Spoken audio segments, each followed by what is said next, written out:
XSFM입니다. I, D, W, K. 마오쩌둥의 제사해 운동에 대해 들어보신 적 있습니까? 농업에 방해가 되는 참새, 들쥐, 파리, 모기를 모두 제거해버리는 정책이었는데요.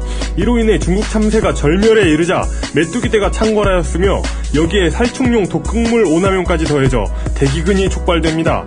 전해지는 말로는 3천만 명 이상의 사람이 아사하게 되었다고도 합니다. 우리는 이 이야기를 통해 인간이 특정한 목적을 가지고 생태계를 교란하기로 결정했을 때는 보통 그 결과 중에 재앙이 반드시 포함되어 있는 것은 아닌가 하는 의심을 갖게 됩니다.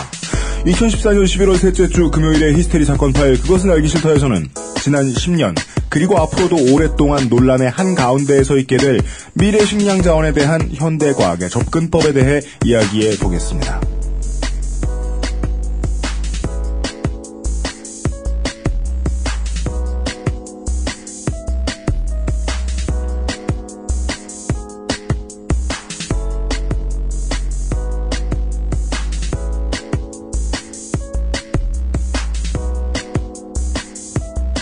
지구인의 인구 분포에 맞게 여기저기 흩어져 계신 전세계 청취자 여러분, 대한민국은 불금도 말이죠. 사람이 성황리에 모이는 곳이 불금이죠. 그래서 대한민국의 불금은 아이폰 6 구하려는 사람들의 불금. 아이폰 6 16기가는 구하기 쉽습니다. 네, 정확히 말하죠. 예. 아이폰 6 플러스 128기가 스페이스 그레이 실버 샴페인 골드 구하려는 사람들의 불금. 예. 아우성에요 못 구해서. 예. 그리고 그보다 더 무서운 허니버터칩 못 구한 사람들의 불금이에요. 왁자지껄합니다. 네. 중고나라에서 사지 마시고요.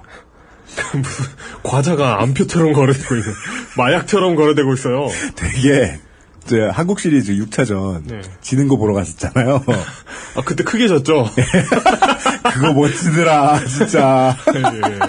우리 매니저랑 같이 갔거든요. 표가 남아가지고. 우리 매니저는 오래된 삼성 라이온즈 팬이에요. 네. 좋아하는 감정을 숨기느라 개고생했어요. 넥센 쪽에 앉아가지고. 저희 부부는 그 경기가 진행되는 걸 보면서 네. 아이고 UMC 어떡하냐 해서 그때 예. 표는 이미 샀으니까 네. 표를 받아가지고 들어가려고 하고 있는데 표를 들고 있는 걸 보고 되게 명랑한 표정의 할아버지 한 분이 이렇게 오시더니 몇 장 남어? 그러더니 안 남아요 와이프가. 예. 안 남는데요? 했더니 친구 와요. 예. 왜 아직 안 왔어? 금방 온다고. 네. 안 온다 그러면 말해요. 안 온다 그러면 말해. 이러면서 되게 불쾌하지 않은 말투였어요. 네. 예. 오랫동안 그 서비스업을 자주 해보신 암표 서비스업 그런 말투였어요. 암표 중개무역 이런 예. 거. 남은 빨리빨리 말해. 이러고 가시더라고. 저는 정말 신기한 게 네. 여전히 신기한 게 축구장의 암표 장사들. 왜요? 아 그렇구나. 아 불쌍해. 표를 못 구하는 일이 있어야 암표 장사가 있을 텐데. 근데 갈 때마다 이렇게 네. 계시는 걸 보면 분명히 뭔가 수요가 있긴 있는 것 같아요. 세상에 네. 인구 분포만큼 네. 호갱이 있는 것 같아요. 아니면 그분 막 무료표를 한 반값에 파나? 아 진짜? 무료로 받은 표를. 반값에? 그렇게 파나? 그럴 수도 있겠다. 꼭 필요해서 암표를 산 경험이 있으신 분들더러 도덕성에 흠집이 있는 사람이라고 뭐라 그러는 것이 아닙니다. 다만 자리가 남을 것 같은 곳에 가서 암표 사진 마시고 즐거운 주말 되시고요. 예. 네. 히스테리 사건 파일 그것은 알기 싫답니다. 책임 프로듀서 유현수입니다. 정치인 이용 상임수석입니다. 안녕하십니까. 하루 만에 뵙네요. 그렇습니다. 예. 한 주 밀리게 돼서 죄송스럽다는 말씀을 드리면서 광고 듣고 와서 얘기해 보겠습니다. 금요일에 히스테리 사건 파일 그것은 알기 싫다는 에브리온 TV 다 따져봐도 결론은 아로니아진 바른 선택 1599 대리운전 스마트폰 바깥에서 만나는 어플리케이션 축제 앱쇼 2014에서 도와주고 있습니다. XSFM입니다. 어플리케이션 박람회 앱쇼 코리아라고 있지? 앱쇼 코리아 2014 지금 여러분의 참여를 기다립니다. 검색창에 앱쇼를 쳐보세요. 바른 선택, 빠른 선택. 1599에서 알려드리는 대리운전 이용 상식. 대리운전 쓰실 때마다 현금 결제와 영수증 처리 불편하셨죠? 1599 법인 서비스를 이용하시면 별도의 지불 없이 이용하고 월 단위 후불. 세금 계산서 발행과 경비 처리. 참 쉬워지겠죠? 바른 선택, 빠른 선택. 1599-1599에서 전해드렸습니다. 바른 선택, 빠른 선택. 1599.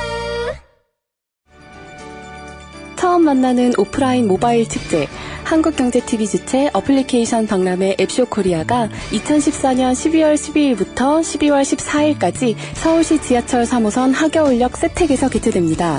어플리케이션과 모바일 액세서리, 웨어러블 디바이스 등 앱과 관련된 모든 제품이 총출동하는 국내 유일의 어플리케이션 전문 박람회 앱쇼 코리아.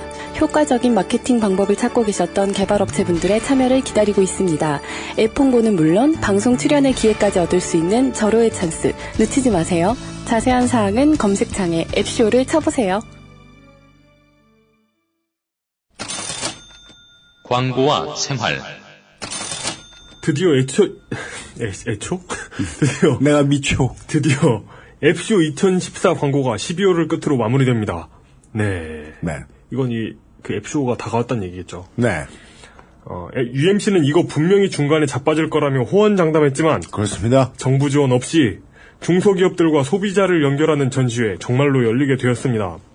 그런데 이런 이런 전시 있잖아요. 사실 전시나 행사, 결혼식도 행사잖아요. 무슨 얘기를 하려나? 그러니까 결혼식도 그 결혼식장 들어가 봐야 안다 이런 얘기가 있듯이 뭐야? 이런 전시회도 문 열고 들어가 봐야 알 수 있는 겁니다. 전시회장 문이 열려봐야 알 수 있는 거죠. 갑자기 웨딩드레스 입은 사장님이 눈물을 흘리며 뛰어나올 수도 있어요. 이 전시회는 무효야! 이러면서. 예. 의의 있습니다! 이러면서. 이 전시회! 이러면서. 물량이 만만치 않은 전람회 측의 경품 낚시에도 낚여보실만 합니다. 네. 예, 어쨌든 구색은 맞춰졌고, 이제. 그렇습니다. 예. 문이 무사히 열리기만을. 맞아요. 예, 기다리는 시점이 된 것 같습니다. 네. 행사라는 건 아까 이용이 얘기해줬듯이 결혼식도 행사예요. 네, 맞습니다. 사람이 모이면 그게 행사입니다. 그렇죠. 그래서 그 흥행 위주로 장사를 할 수밖에 없는 그런 곳들에서 이제 광고를 만드는 걸 보면 흥행이 큰 이제 업체나 리그일수록 뭐 행사하는 곳일수록 장비가 어마어마하게 많이 들어가지 않습니까? 네. 전문 인력이 되게 많이 필요합니다. 네. 뎁다 큰 우리 사무실 옆에 있는 강변북로를 지나가면서 우리에게 노이즈를 안겨주는 그런 거대 트럭 있잖아요. 기차 같은 트럭. 네. 그런 것들 막 몇 대가 왔다 갔다 해야 됩니다. 막 공연 큰 거 하면은 케이블이 막 어마어마하게 들어가고. 슈레라라고 하죠. 슈레라. 예. 우리 그 아시에서 얘기한 적 있을 거예요. 제가 슈레라라는 말이 실제로 무슨 말인지 궁금해한 지 한 20년 뒤에야 이것이 트레일러라는 것을 알게 됐다고. 예. 그 슈레라들이 많이 들어가고 전문 인력들 막 고공사다리 막 움직이고 막 그런 필요하잖아요. 네. 그런 게 어마어마하게 들어가요. 그리고 막 이렇게 유명한 사람들 막 나와야 되고 섭외해서. 네. 예. 사람이 안 오면 캐망입니다. 네. 그러니까 문 열려봐야 알아요. 맞습니다. 네. 여러분이 안 가시면 캐망이다. 네. 네. 어쨌든 여기까지 끌고 오셨다는 것만 해도 참. 예. 저 깜짝 놀랐어요. 네. 책임 PD가 광고주와 미팅하는 방식에 대해서 얘기를 해드릴게요. 그 업체와 업체 간의 만남이기 때문에 서로 눈치를 좀 봐야 돼요. 네. 봤는데 이 앱쇼를 진행하시는 이 회사의 분들만큼 되게 계산 없는 호구의 간절함을 가진 눈빛을 소유하신 분들을 이제 만나지 못했어요. 아직까지. 무슨 일이 생길지 모르겠지만 하고야 말겠습니다. 이런 이 전람회 업체는 제가 그 눈빛 하나만 믿고 갔는데 예. 그렇다고 해도 진짜로 저는 분명히 중간에 자빠진 다음에 안타깝고 미안하게 됐다 이런 말씀을 저한테 하실 줄 알았어요. 그때 되면은 진심으로 위로해드려야지 이런 생각을 하고 있었는데 끝까지 왔어. 네. 열리게 됐습니다. 세택이랍니다. 예.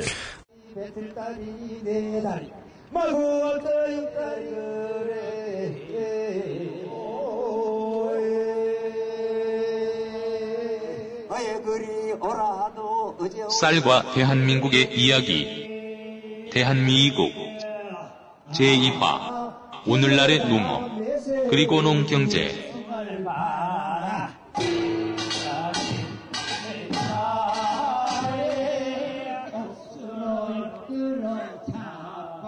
두 주 만에 만나는 대한미국 시간입니다. 두 주 전과 마찬가지로. 두 주 전과 마찬가지로 앰뷸런스가 지나가네요. 아마 그건 그렇고. 두 주 전과 마찬가지로. 지금 저희 앞에는 도움 말씀을 주고 계신 녹색당 경기도당의 최은식 정책위원장님이 나와주셨습니다. 안녕하셨습니까? 안녕하십니까? 예, 반갑습니다. 네. 첫 녹음하실 때 창문 열려있는 거 아니죠? 닫혀 있어요. 한번 볼게요. 닫혔어. 내가 닫았어. 그래요? 끝내전에. 왜 저러나. 거인들이 거인용 오토바이를 타고 지나가는 것 같아요.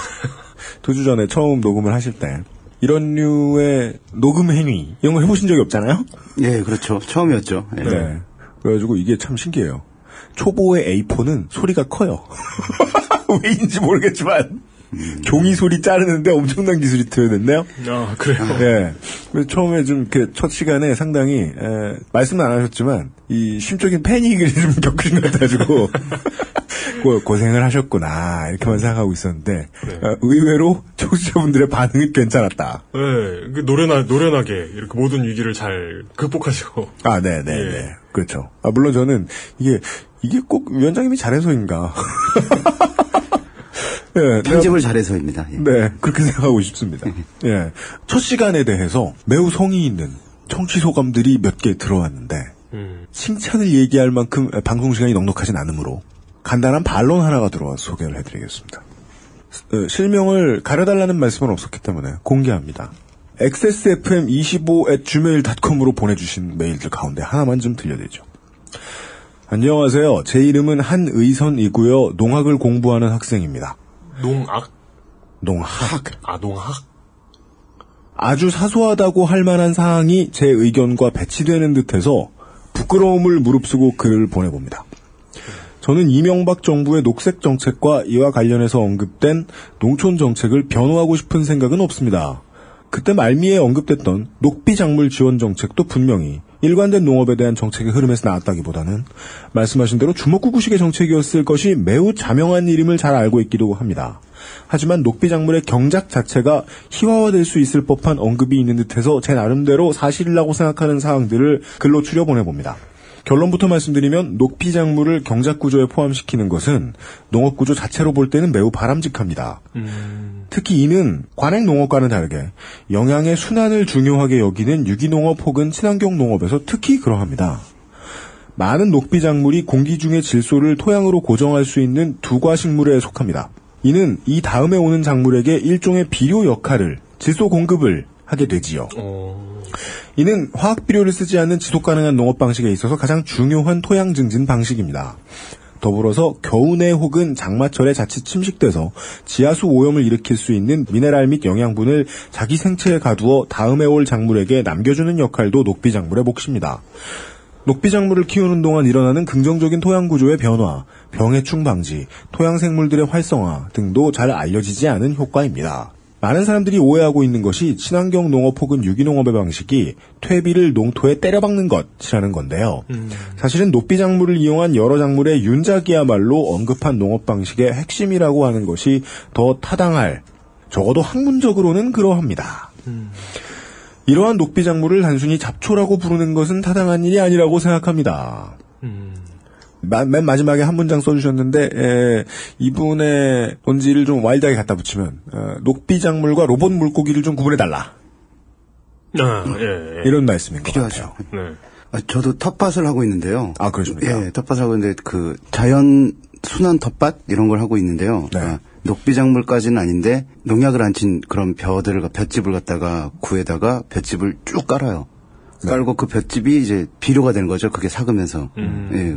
과거에는 그런 농업이 아주 자연스럽게 이루어졌다고 약간은 그 다른 작물들을 이용해서 그것이 비료가 되게 하는 윤작의 형태가 그런 거잖아요. 근데 네. 예전에는 잡초있다고 부르는 그런 것들이 지금 이제 그거를 더 많이 연구해서 체계적으로 뭐를 재배하면 좋다. 그래서 그런 것들을 연구해서 그 녹비 작물들의 어떤 목록을 만들고 그런 것들을 이제 기르게 하고 그런 것을 정책적으로 지원하는 건 바람직하다고 생각합니다.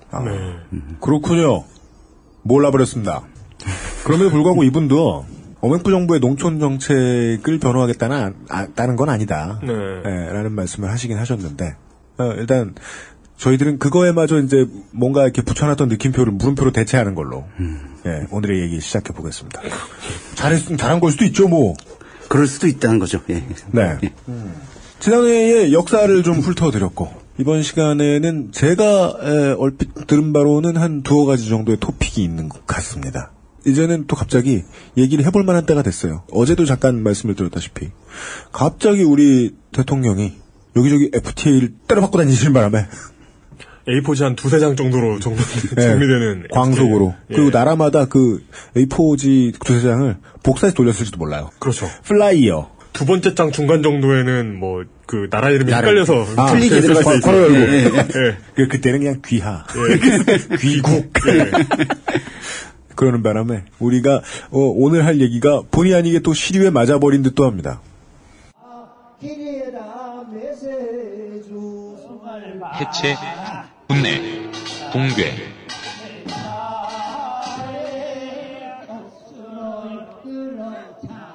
예, 안녕하세요. 예, 경기농색당 정책위원장 최현식입니다. 먼저 방금 UMC님 말씀하셨는데 그 한중 FTA 소식은 다 들으셨죠? 네. 그 한중 FTA에서 쌀은 협상 품목에 제외됐고 고추, 마늘, 양파, 사과, 감귤, 딸기, 수박, 복숭아, 배, 조기, 갈치, 쇠고기, 돼지고기 등 주요 농축산물은 양어 대상에서 제외됐다고 합니다. 근데 한중 FTA 타결로 전체 농축산물 수입액 가운데 FTA 체결국에서 차지하는 비중이 64%에서 80%로 높아지게 되었고요. 그리고 이것뿐만 아니라 이제 뭐 한 캐나다, 한 뉴질랜드, 한 호주 FTA들도 이제 각각 다 체결되고 비준되고 있는 그런 상황이고요. 네. 예, 그래서 수입 농산물들이 정말 말 그대로 물밀듯이 들어올 그런 시기가 된 거죠, 이제. 쌀은 뭐 계속 말씀드리고 있지만 관세화하기로 했고요. 네. 513%의 관세율을 정부가 제출했는데 이것이 그대로 관철될지는 아직은 확인은 안 되고 있습니다. 내년 쌀 시장 전면 개방 이후에 수입쌀에 적용될 관세율이 513%로 확정됐습니다. 그런데 이런 높은 관세가 국제협상 과정에서 유지될지가 관건입니다. 새정치민주연합은 고율 관세가 완벽한 보호 대책이 될 수 없다고 비판했습니다. 향후 추진될 FTA나 TPP 협상에서 상대국의 요구에 따라 얼마든지 낮추어질 가능성이 있고 야당은 또 관세율의 인하 방지를 위해 고율 관세의 법제화를 요구했지만 정부는 따로 국회 동의를 받을 사안이 아니라는 입장을 밝혔습니다. 정말 뭐 농업 하시는 분들 입장에서는 설상가상 뭐 이렇게 뭐 표현하실 수 있겠고요.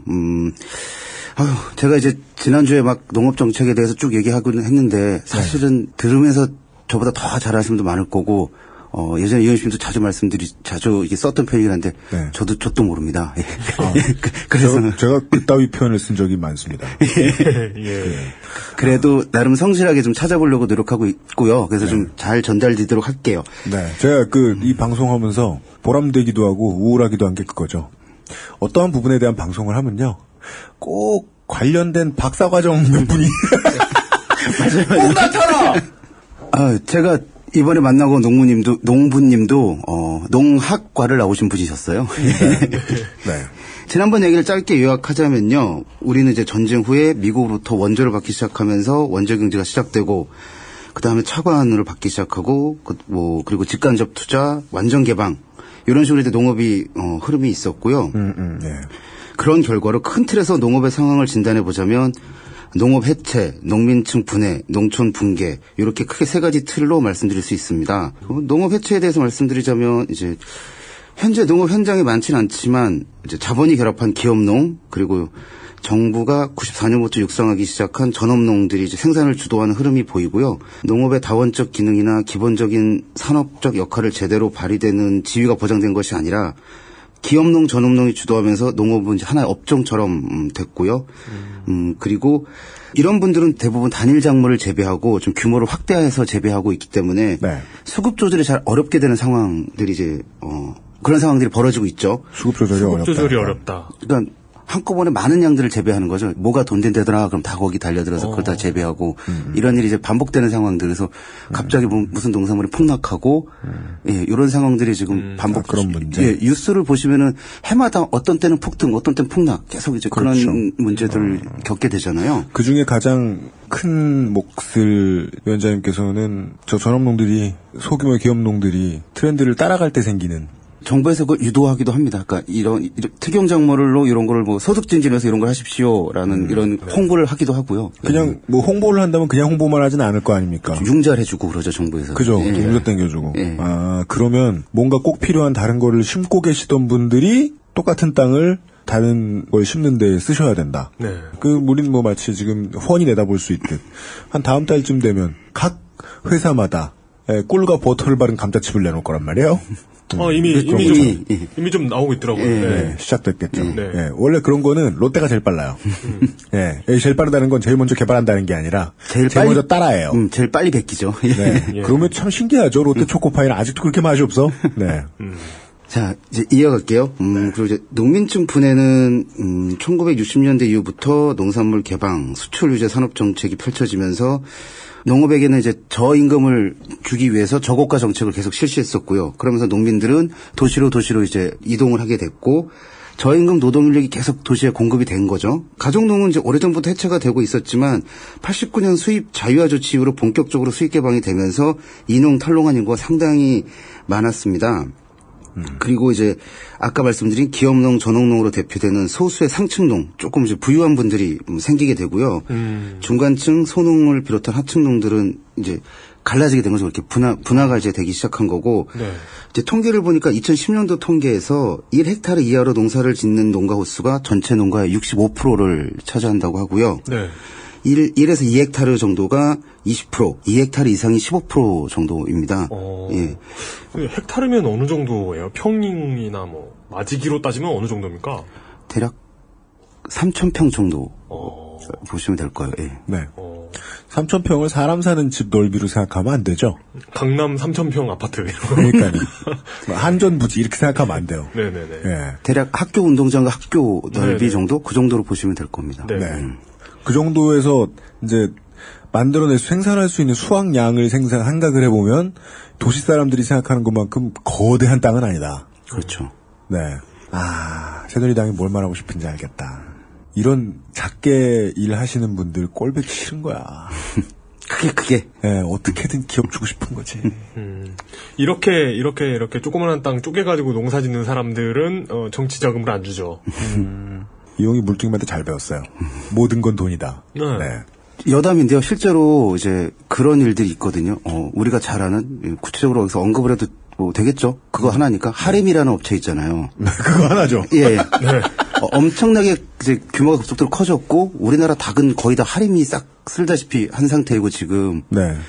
예. 근데 그 하림에서 이제 계약을 해서 양계하시는 분들하고 계약을 맺어서 물건을 공급받는데, 그 닭들을 공급받는데, 네.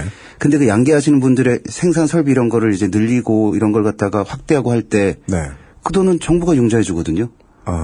따지고 보면 정부가 기업의 생산물, 그러니까 기업의 생산 공장 이걸 갖다가 도와주는 거, 돈을 대주고 있는 거나 마찬가지인 거죠. 맞아. 하림이 네. 그냥 무슨 닭 공장 세워가지고 닭 생산하는 줄 아는 분들이 많이 계시는데 네. 닭은 농민들이 키웁니다. 네. 하림은 가공을 하죠. 물론 거기까지만 들어가지고는 뭐 판단할 수 있는 뭐는 보이진 않는데. 왜냐하면 닭공장을 하는 것보단 나으니까. 그렇죠. 예. 그리고 이제 세 번째 농촌 붕괴에 대한 얘기인데요. 그러니까 이 얘기는 뭐 다른 말로 하면 지역이 무너지고 있다는 얘기고 지역 공동화, 지역의 사람들이 없어지고 있다는 얘기입니다. 네.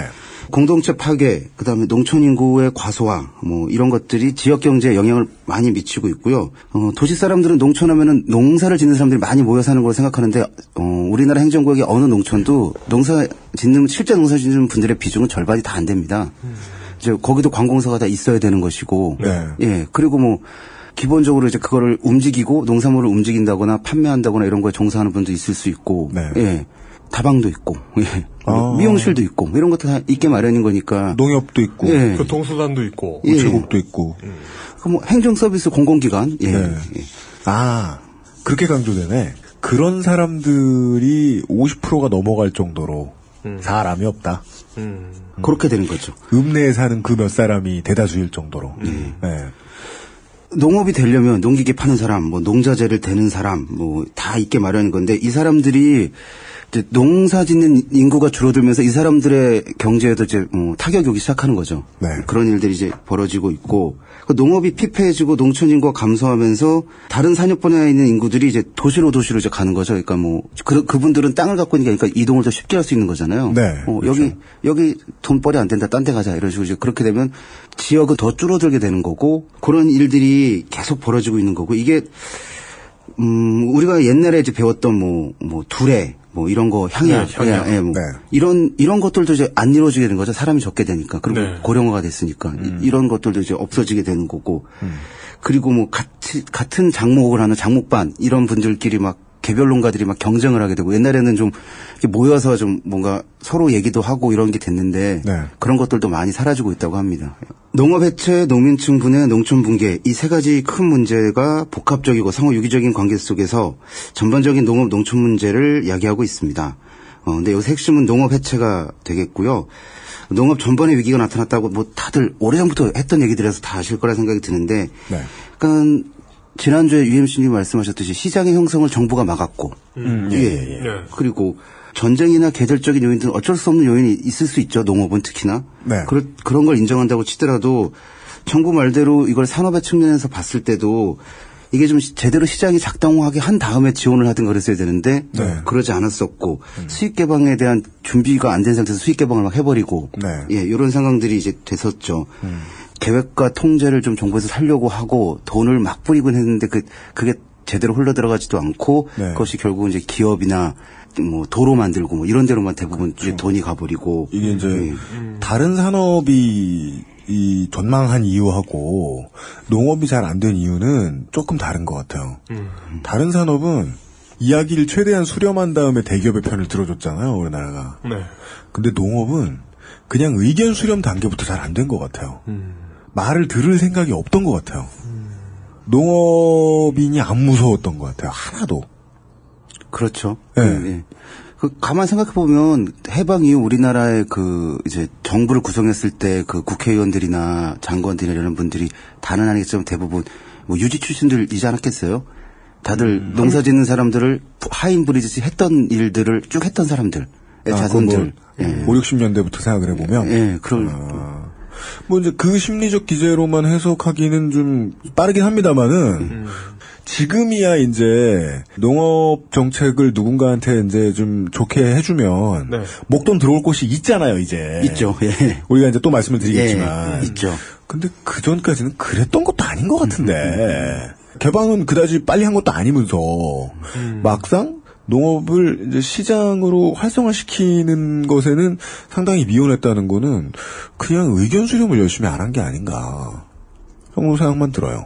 농민분들은 이런 말들을 해요. 이런 일이 쭉 있어서 역설적으로 풍년기근이란 말들을 하십니다. 풍년이 되면 돈벌이가 더 안 된다는. 오랫동안 듣던 얘기죠. 예, 그렇죠.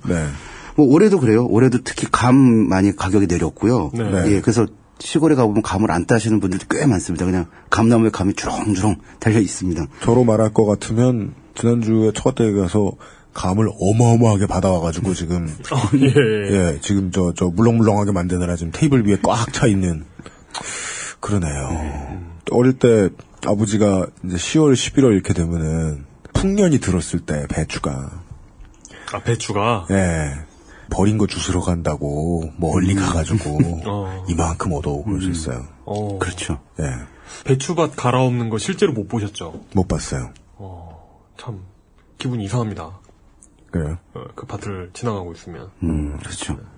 배추의 시체들이 널려 있는 것이죠. 그러니까 실제로 농민들은 좀 슬픈 얘기지만 그런 얘기를 올해는 이제 또 태풍이 안 왔기 때문에 과일들이 많이 달렸다고 하는데. 태풍이나 홍수 같은 게 조금 있었으면 몇몇 지역에 그래서 좀 이렇게 가격 안정이 좀 됐으면 그러니까 이게 그런 바람도 있으시죠. 요즘 농업은 그러니까 농민들이 다른 농민의 불행을 나도 모르게 기원해야 되는 그런 구조가 된 거죠. 그런 구조가 돼버렸어요. 시장 구조는 확실히 그냥 야생이네요. 전반적으로 이제 쭉 지금 농촌에서 벌어지는 일들을 이제 말씀드릴 텐데요. 그 전에 먹거리, 우리가 농산물을 결국 먹는 거잖아요. 먹거리에 대한 얘기들을 좀 짧게 몇 가지를 해볼게요. 이제 농산물은 상품입니다. 이제 예전처럼 어떤, 문화, 어떤 가치를 함유하고 있다기보다는 그냥 얼마 하는 상품으로 이제 거래되고 사람들이 그 익숙해졌고요. 그리고 농산물 시장 개방이 본격화되면서 누가 어떻게 지어서 어떤 경로로 왔는지 잘 모른 채 그냥 수표에 딱 있는 겁니다. 그냥. 네. 예. 잘 꼼꼼하게 그런 문제. 보지 않는다면 이게 어떻게 만들어졌는지를 우리가 잘 신경 안 쓰게 되고 네. 예. 그냥 싼 거 찾아서 그냥 사 먹게 되고 네. 예. 우린 그런 구조 너무 익숙해져 있죠.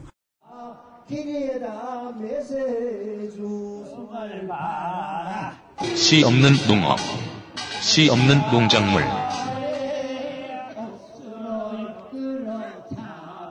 그러면서 이제 먼저 드릴 말씀 종자가 좀 사라지고 있습니다. 그러니까 농사를 지키는 종자들이 사라지고 있는데요. 네. 우리나라는 이제 점점 종묘회사라고 그러죠. 이런 회사가 여러 개 있었는데 네. 지금은 그 농우라는 회사 하나 말고는 다 외국계로 넘어갔고요. 뭐 유명했던 회사 흥농종묘 이런데 네. 그래요? 다 넘어갔어요. 다 IMF 그 즈음에 다 넘어갔습니다. 그러니까 우리가 그 식량 주권 얘기하는데 뭐 종자 주권도 없는 거예요. 그러니까 지금의 현실은. 그러니까 그 네. 회사가 넘어간 게 네. 그냥 그 기업 하나가 넘어갔다기보다는 그 회사가 가지고 있던 그 종에 대한 그 뭐라고 하죠? 연구 자료 뭐 씨앗들 뭐 네. 육종했던 그런 기록들 이런 것들을 이제 다 가져가는 거죠. 특허 네. 지적 재산으로서 다 가져가는 거죠. 그걸. 네. 먹거리의 문제라고 생각했을 때, 그냥 식탁에 올라가는 그런 문제라고 생각했을 때 가장 궁금한 거는 회사가 넘어갔다는 게, 이게 뭐, 우리나라에서 나온 어떤 것들 이제는 뭐 쓸 수 없게 되는 그런 상황인 거예요? 네. 네. 왜냐면 그 요즘 농산물은 네. 그 농산물이 이렇게 생산이 되면 꽃이 피고 열매가 맺잖아요. 네. 거기에 씨가 있을 거 아닙니까? 네. 그 씨를 심는다고 그 농작물이 나지 않아요. 예, 지금 그 얘기를 하려고 하는 건데요. 예, 그 얘기를 자세히 말씀드릴게요. 예. F1 종자라고 말을 하는데요. 육종 기술이 발전하면서 종의 형질이 이제 우수하게 계속 교배해서 이런 우수한 품종을 만들어냈는데 이 품종은 다음 세대 씨를 맺질 못해요. 그러니까 맺더라도 굉장히 이제 그 우수한 형질이 한 세대에서 끝나버려요. 다음 세대로 가면 그러니까 올해 농사진 거를 씨를 받아다가 내년에 심으면 내년에는 아주 소출량이 형편없이 떨어진다거나 아니면 잘 자라지 못한다거나 기형적으로 작다거나 예. 그렇게 만들어낸 거예요. 그리고 그런 종자들은 또 다 외국계라고 그랬잖아요. 대부분 뭐 남미나 중국 이런 데서 이제 저렴한 인건비를 줄 수 있는 곳에서 대량으로 재배해서 그것들을 이제 파는 거죠. 네네네. 해마다 그 농부들 해마다 그 종자를 사야 되는 것이고. 그러면 종자 회사는 해마다 그 종자를 팔아먹는 거죠. 독점적으로 예. 팔아먹겠네요. 네. 그렇죠. 종자 회사가 매우 원할 만한 상품이네요. 씨 없는 거. 네. 일부러 이렇게 만들어낸 거고요. 들어본 바에 의하면 고추가 많이 달린다는 다수학 품종은 1,200 아래 45,000원. 네. 병충해에 강하다는 특수 종자는 7만 원 정도라고 해요. 종자 가격 꽤 비싼 거죠. 그리고 이 종자 가격은 이제 회사들이 뭐 마음 먹으면 얼마든지 올릴 수가 있는 것이고요. 네. 예, 이제 그런 구조가 된 거고. 그리고 이제 그 종자 개량 중에 또 이제 터미네이터 종자라는 게 있습니다. 그러니까 이 터미네이터 기술이라는 건 그 식물들이 자살하게끔 만드는 거예요. 예? 그러니까 씨앗을 아예 맺지 못하도록. 그러니까 아까 말한 F1 종자는 이제 이걸 심더라도 제대로 이게 우수한 형질 한 대에서 끝나는 건데 이건 아예 이제 씨앗을 안 맺도록 열매가 달리지만 씨앗은 안 맺히도록. 둘 다 하여간 생물의 본성을 없애버린 건 뭐 똑같네요. 네, 그렇죠. 네. 자살하게 한다니 무슨 연가신가 그런 거 아니에요. 네. 이거를 뭐 이렇게 되게 어려운 말들이 많은데, 그러니까 스스로 독소를 분비하도록 만든대요. 그렇게 이제 하고 있고, 그리고 이런 것들을 이제 실험하는 과정에서 그냥 실험 중인 것도 막 파는 거예요. 종자 회사들은. 예.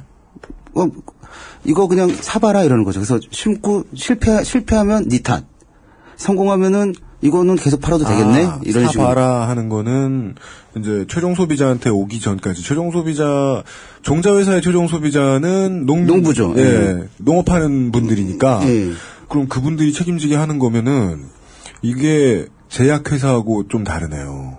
제약회사는 그렇게 해서 팔고 싶어도 못 하니까 가난한 사람들에게 알바비 줘가면서 약 실험하잖아요. 네, 그렇죠. 그것도 매우 나쁜데 그 정도로 끝나는 선이 아니라 올려가지고 먹는 사람들까지 다 영향받는 거라고 해도 제재할 조항이 없나 보네요. 종자 같은 경우에는 잘못된 거라도 그냥 팔아보고. 네. 그러니까 그래서 이제 손해배상이라든가 이런 것들을 이제 요구하는 농민들, 한국에는 좀 덜한데, 이렇게 전 세계적으로 보면은 남미나 이런 쪽에서 이런 문제가 아주 크게 벌어지고 있고 뭐 과격하게 시위하시는 농민들도 꽤 많다고 예, 그렇게 들었습니다. 그리고 나서 WTO 개방이 되고 이제 그 농업 관련된 초국적 자본들이 엄청나게 이제 들어오고 있고 이 사람들은 농산물 소비 시장으로 이제 한국을 주목을 했고요.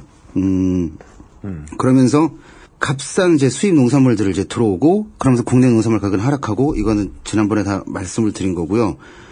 그러니까 문제는 초국적 기업에 의해서 우리의 농업 정책들이 어느 정도 이렇게 틀 안에 그냥 가둬진 형태, 그들이 원하는 형태 정도의 정책만 피게 되는 뭐 이런 현상이 된 거죠 지금은요. 해외 업체가 들어왔는데 자연스럽게 그들을 위한 독점 시장 비슷한 것이 열렸다. 네, 시장이. 그렇죠. 알겠습니다. 종자에 관해서 이렇게 말씀드렸고요. 그리고 이제 여러분들이 많이 들어보셨을 텐데 GMO라는 게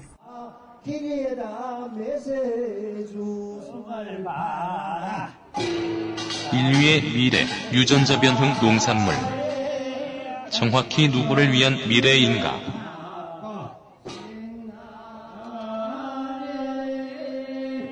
유전자 변형 농산물이라고 하죠. 네. 그 우크라이나 사태가 GMO 때문에 벌어졌다는 얘기를 이제 들어보셨나요?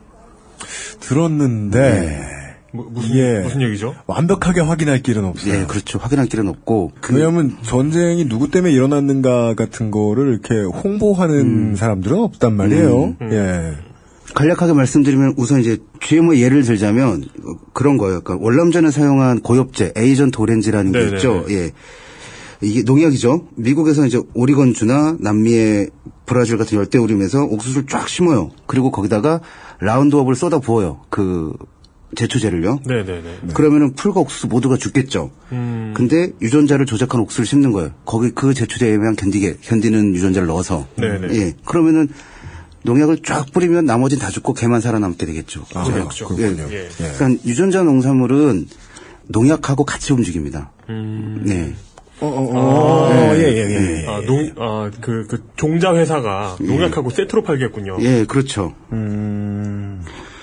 그 작물만 살아남게 하는 그런 유전자 조작을 해놓고 나머지는 다 죽이는 농약을 계속 파는 거죠, 이제. 네. 예. 그러게요. 이 초짜가 듣기에는 되게 신기하게 느껴지긴 하네요. 그것까지 해냈단 말이야. 네. 그렇죠. 네. 한국은 매년 794만 톤의 GMO 콩과 옥수수, 카놀라를 수입하고 있는데 이 중에서 식용은 190만 톤 정도 됩니다. 사료용까지 포함해서 해마다 794만 톤이 들어오고 세계의 두 번째 GMO 농산물 수입국입니다. 한국이요? 예. 많이 갖다 먹네요. 예. 네.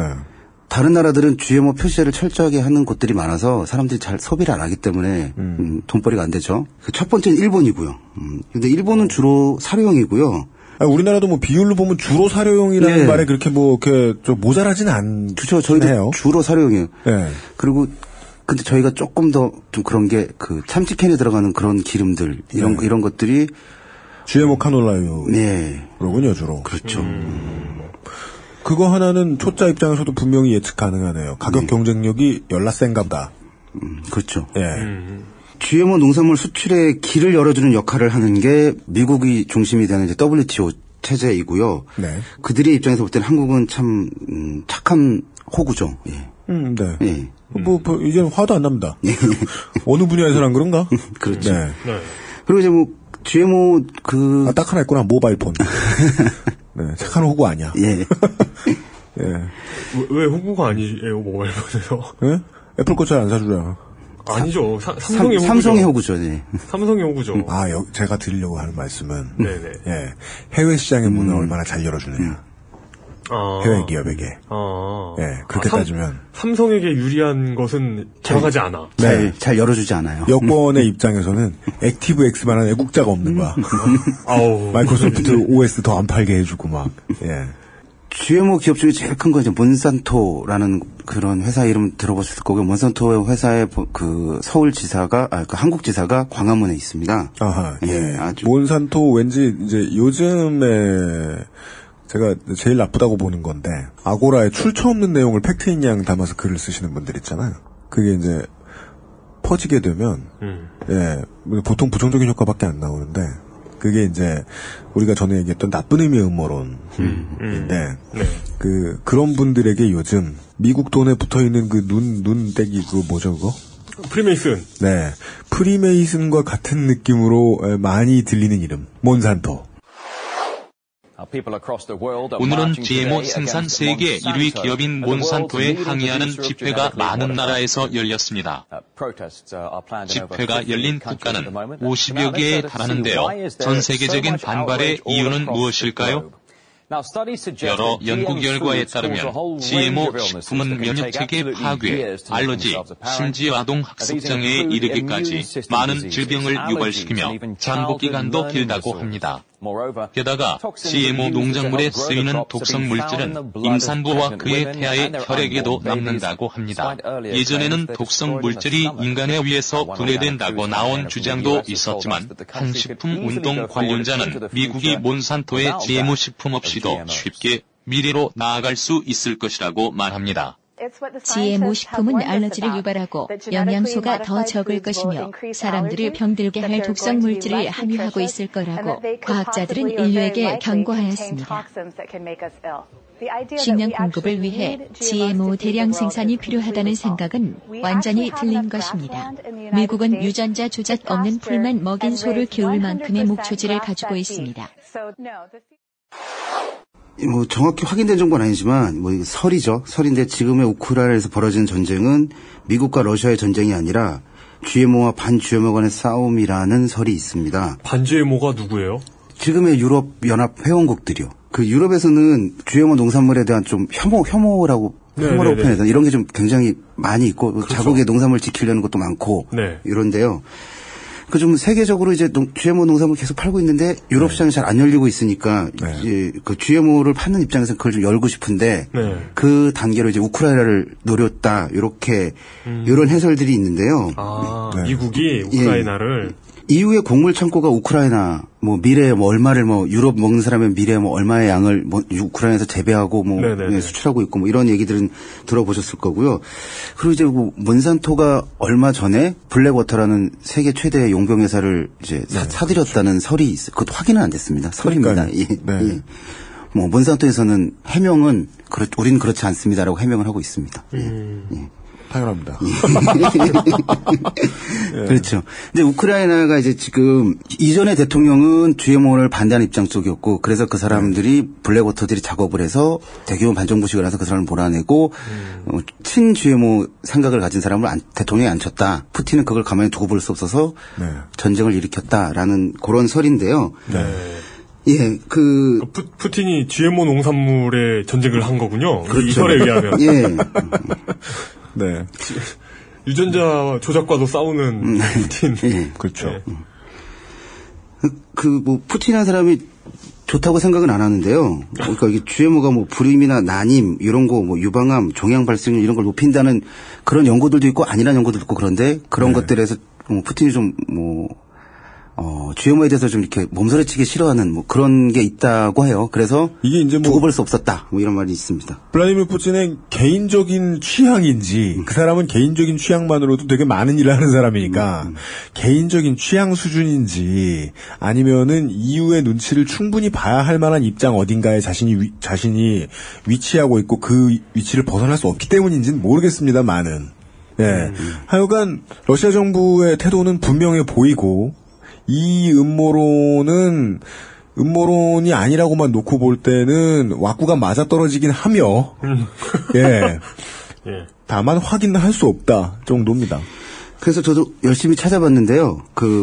RT 뉴스나 내추럴 뉴스 등을 읽으면 이제 나온다고 하고요. 이것은 전 농림부 장관이었던 김성훈 전 장관님께서도 이 얘기를 하고 다니셔서 어느 정도 신빙성이 있나 싶어서 말씀을 드렸습니다. 그런데 확실한 건 아닙니다. 그 신빙성 검증의 도마 위에 매우 자주 오르는 얘기다 정도로 생각하시면 되겠습니다. 이거 어떤 모호한 발화의 어떤 총집합이다 지금. 전쟁을 반대한다. 하지만 가능성은 열려 있다 이거.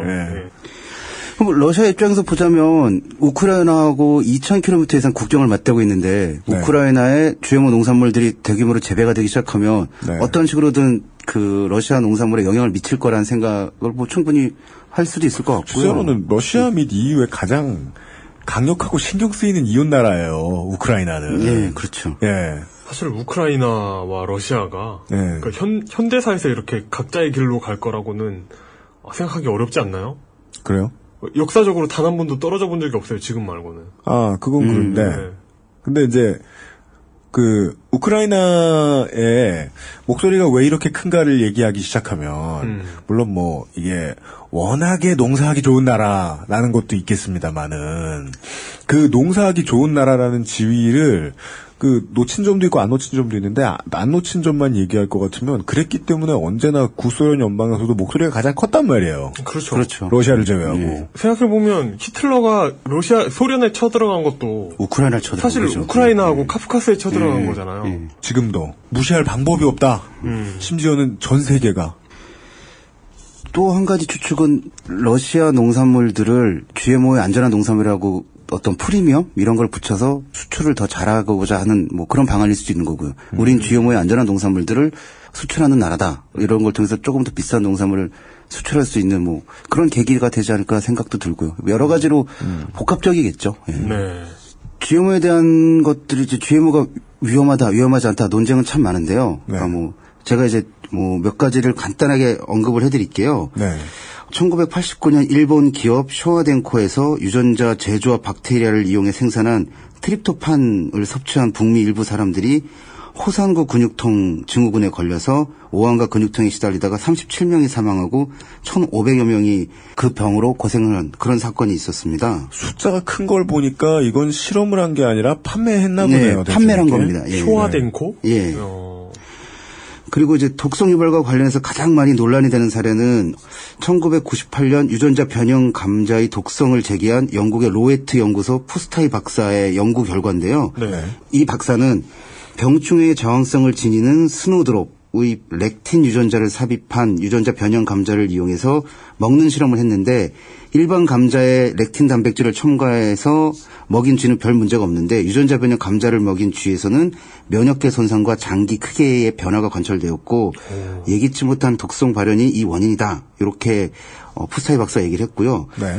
여기에 대해서 또 반론이 있어요. 충분한 영양분을 공급하지 못했다라는 반론이 있었고 거기에 대해서 재현 실험을 해서 또 지지하는 연구자들이 또 재현 실험을 한 적도 있었고 이런 논란이 있었는데 이제 결국 이 실험을 한 푸스타이 박사는 로에트 연구소에서 잘렸습니다. 그래요? 예. 그리고 당시 미국의 한 생명공학 회사가 로에트 연구소에 연구 자금을 지원하고 있었던 사실도 추후에 밝혀졌고요. 예. 네네네네. 그리고 요 근래 완벽한 실험이라고 인정받는 것은 프랑스 칸 대학의 셀라리니 교수팀의 연구인데요. 실험 용지 2,000마리한테 2년 동안 사람으로 치면 한 10년 정도의 기간 동안 GMO 옥수수와 GMO 콩을 먹여봤는데 그 결과는 각종 종양이 생기고 장과 위장이 비틀어지고 유방암이 생겼습니다. 피해는 특히 암컷 컸는데요. 7대3 비율이었답니다. 암컷이 7이고 수컷이 3.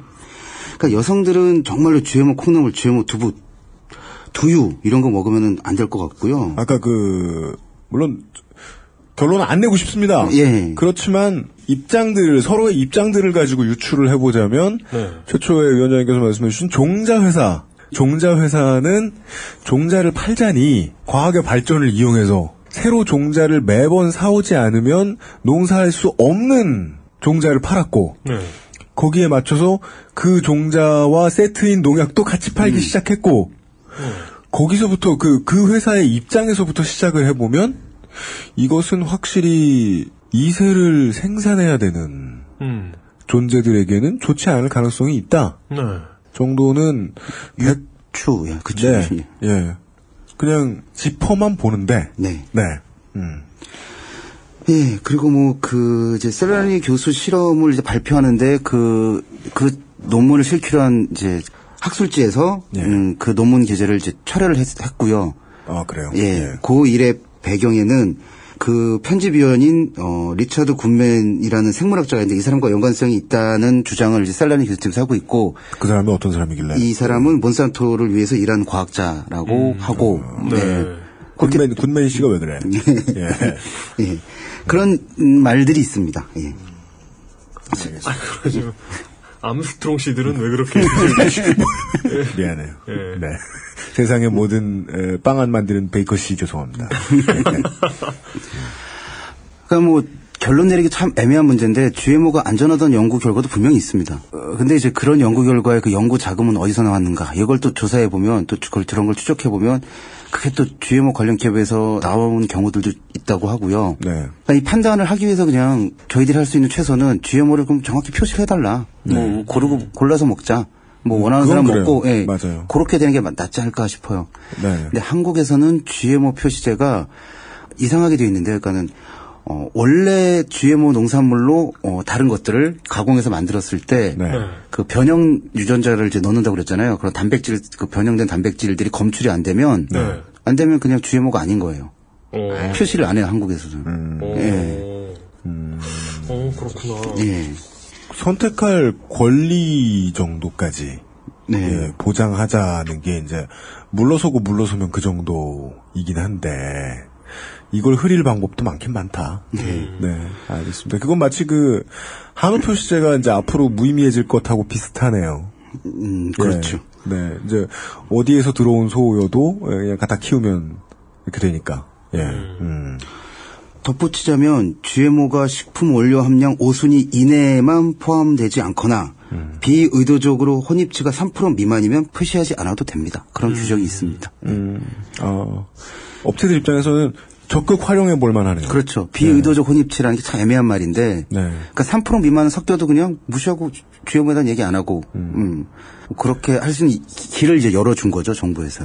비의도적이라고 말하는 건 법으로 판단하겠다는 것이 아니라 알고 보면은 감사하는 기관을 믿겠다는 건데 관심법?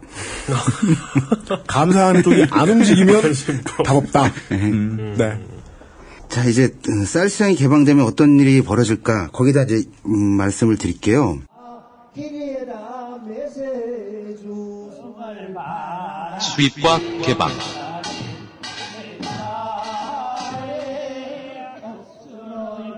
제 쌀 관세화는 쌀 수입 전면 자유화나 다름이 없는 거고요. 그거는 결코 논리를 비약하거나 추격한 게 아닙니다, 저희가. 그 과정이 어떻게 될지는 쉽게 말씀을 드렸고, 지난주에 충분히 말씀드렸던 것 같습니다. 다 열어줄 텐데, 조금만 먹어. 라고 말로만 하는 것과 다름이 없다. 네.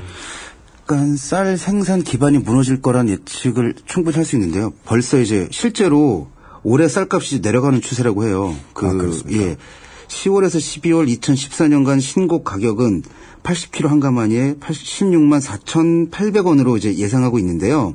이게 전년 같은 기간보다 6% 정도 낮습니다. 그래서 정부에서는 올해 쌀 예상 생산량 418만 톤 중에 수요량 400만 톤을 초과하는 18만 톤을 미리 매입하겠다라는 방침을 이제 발표를 했었고요. 그래서 쌀값 하락폭은 한 4.4% 정도로 줄어들 것으로 예상한다. 이게 정부의 발표입니다.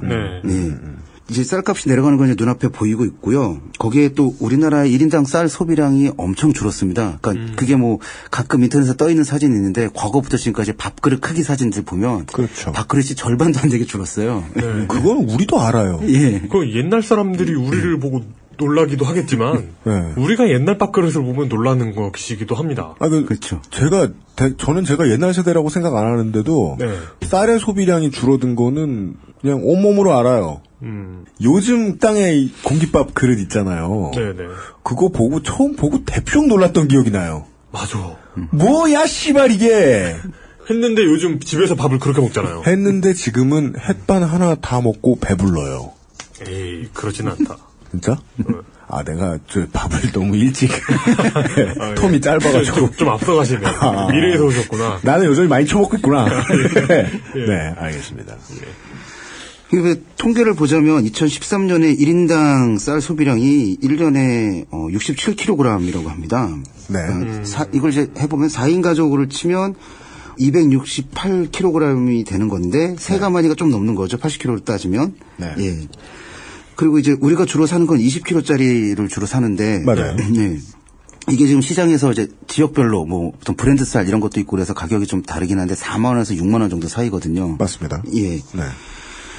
그리고 그냥 높게 잡아서 6만 원으로 잡으면 1년에 대략 80만 원 정도가 쌀값에 쓰이는 거예요. 80만 원.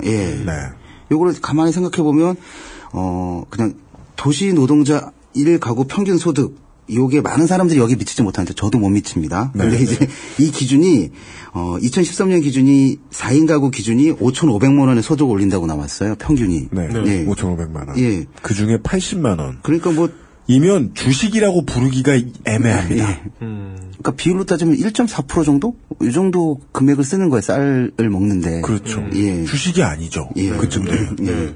우리가 가장 자주 가는 옷가게에서 사는 비용 정도 생각하면.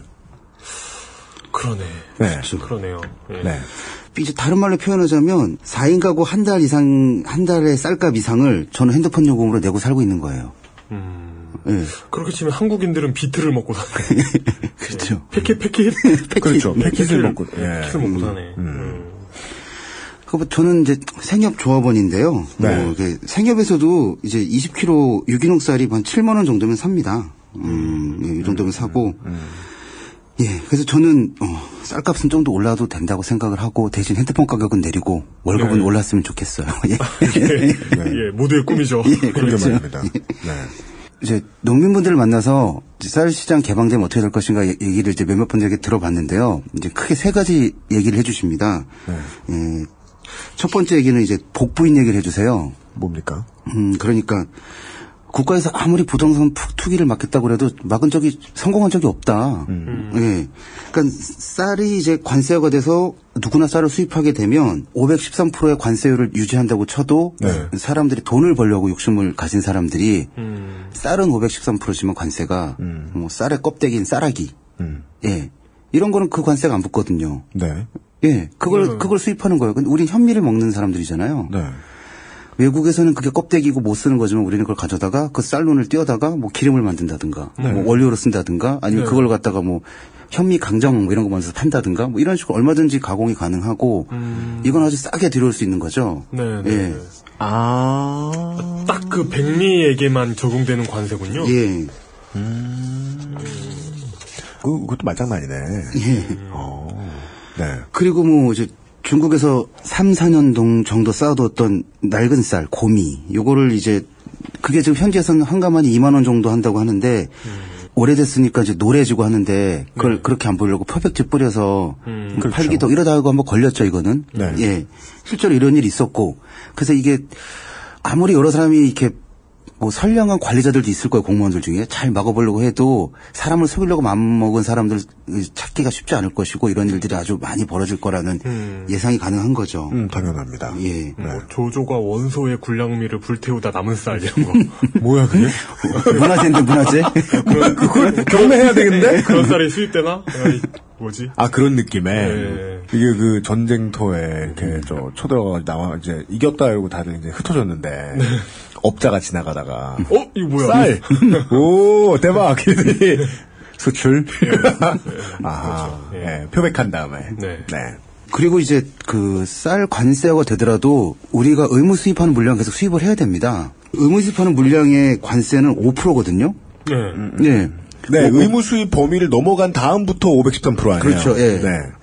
이 5%의 관세를 주고 쌀을 사온 다음에 513% 관세를 다 주고 쌀을 사서 반반 섞으면 250%의 관세밖에 안 무는 게 되는 거예요. 네, 일단 그거는 산술적으로 예상 가능하죠. 예. 그러면은 충분한 가격 경쟁력이 있고, 네. 예, 아주 싸게 쌀을 팔 수가 있는 거죠. 이익은 이익대로 남기면서. 그게 바로 어른들이 얘기하는 절세죠. 예. 그러니까 돈 벌려고 마음먹은 사람들이 이제 장난치기 좋게 된다. 요렇게 말씀들 하시고. 장난치기 좋다는 건 규제의 그물이 충분히 촘촘하지 않다는 거니까. 그렇죠. 규제의 그물이 충분히 촘촘하지 않았다는 건 아까 말씀드렸던 대로 규제를 할 주체들이 엉성했거나 아니면 그들도 이해관계의 주인공들 중에 하나거나. 그렇게까지 생각하고 싶지 않지만 그렇게 추론되어지죠 자꾸. 예. 네. 답을 내드린 게 아니에요. 네, 누가 몬센토가 전쟁 냈대요? 그냥 저희 상상력의 한계에 대해 말씀드리고 있는 거죠. 그렇죠. 네. 저희들은 이거밖에 안 됩니다. 네, 예. 그거밖에 생각이 안 나네요. 네. 두 번째 하시는 얘기들은 이게 도마 위의 생선이다. 그러니까 513%의 관세율은 계속 공격거리가 될 것이다. 너네 저거 유지하려면 다른 거를 양보해. 이런 식의 이제 그렇죠. 예, 계속 FTA 협상은 정부에서 의욕적으로 열심히 한다고 발표를 했고 할 때마다 이 얘기가 언급될 거고. 아마 뭐 20세기 이후에 관세가 높아지는 거 보셨습니까? 아마 뭐 한 10년 후 아니다, 뭐, 한 15년 후쯤 치죠. 15년쯤 후에 그때의 이름을 바꾸고 다시 집권을 했을 새누리당의 뭐 국회의원들이 그런 얘기 하겠죠. 이것은 농민들의 집단 이기주의다. 지금은 막 현수막에 자랑스럽게 써놨잖아요. 뭐요? 우리 쌀 지켰습니다. 뭐 이러면서. 513% 관세를 해냈습니다. 이렇게. 참 그런 거 잘 만들어내는 것 같아요. 어디 스티커 좀 만들어가지고 뿌릴까봐요. 포스터 크기 한 3분의 1만한 스티커 해가지고 그 밑에다가 이렇게 붙여놓게. PS 260%입니다 이거. 뭐 이런 거. 지금은 좀 잠잠하긴 한데 뭐 도화 개발 어젠다 DDA라는 게 있었고 그것이 지금 논의되다가 잠깐 멈춰 있는 상태인데요. 그게 이제 논의가 될 때 지금 현행 관세의 무조건 절반 뭐 이걸 이제 선제 조건으로 내걸고 서로 협약을 맺는 거거든요. 네. 그런 것도 있고 그다음에 뭐 환태평양 뭐 TPP 거기서는 아예 관세 철폐가 목표인 거고. 그렇죠. 예. 이렇게 줄줄이 이런 것들이 있는데 우리가 이 513% 지키기도 어려울 뿐만 아니라 이게 늘 공격거리가 될 것이고 문을 열어놓고 들어오지마 하는 거나 마찬가지. 네. 오늘 말씀드린 그대로입니다. 지난주에 말씀드린. 여기 문은 열려 있지만 널씬도 하지 마 이런. 네.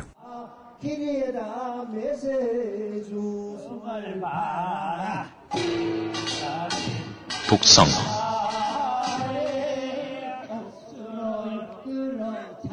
그리고 이제 세 번째는 먹거리 안전에 대한 얘기인데요. 요 뭐 걱정되는 게 여러 개 있지만 뭐 한 가지만 요거는 이제 미국의 그 컨슈머 리포트에 나온 얘기라서 이제 비소에 관한 얘기입니다. 그러니까 비소가 뭔지는 아시겠지만 이제 독곡물이죠. 옛날에 사약으로 썼던 비상 뭐 그런 물질이고요. 에볼루션이라는 영화에 보면 탄소 기반 생명체에게 유독한. 예. 아, 헤드 앤 숄더? 예, 그렇죠. 걔는 뭐 기반 생물이었더라? 까먹었어요. 예. 걔네한테는 셀레늄을 먹이면 괄약근에. 그래서 없어지잖아, 그럼. 헤드 앤 숄더를. 그렇죠. 예. 아주 그들이 헤드 앤 숄더 광고 모델이 되고.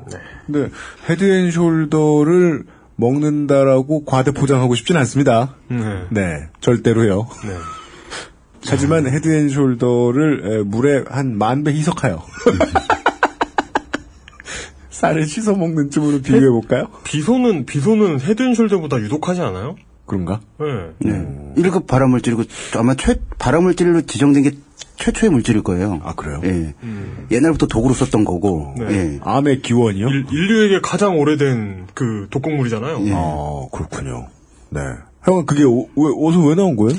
이제 그 미국의 컨슈머 리포트라는 게 있는 거는 다들 아실 거고요. 거기서 이제 2012년에 나왔던 얘기인데요. 그 소비자 단체에서 만든 보고서인데 여기에 미국 쌀에 비소가 있으니까 성인은 일주일에 2번, 어린이는 일주일에 1과 4분의 1 이상 먹지 말고 5세 미만은 안 먹는 게 좋겠다. 이렇게 권고를 했습니다. 쌀에? 예, 쌀에 우리 미국에서 생산 쌀에 비소가 있으니 웬만하면 적게 드세요라고 이제 권고를 한 거죠. 예. 한국식약청에서도 10월 1일 날 이 비소 함유량의 기준, 그러니까 이 이상은 안 된다라는 기준을 0.2mg, 1kg에 0.2mg으로 이제 행정고시 예고를 했습니다. 예.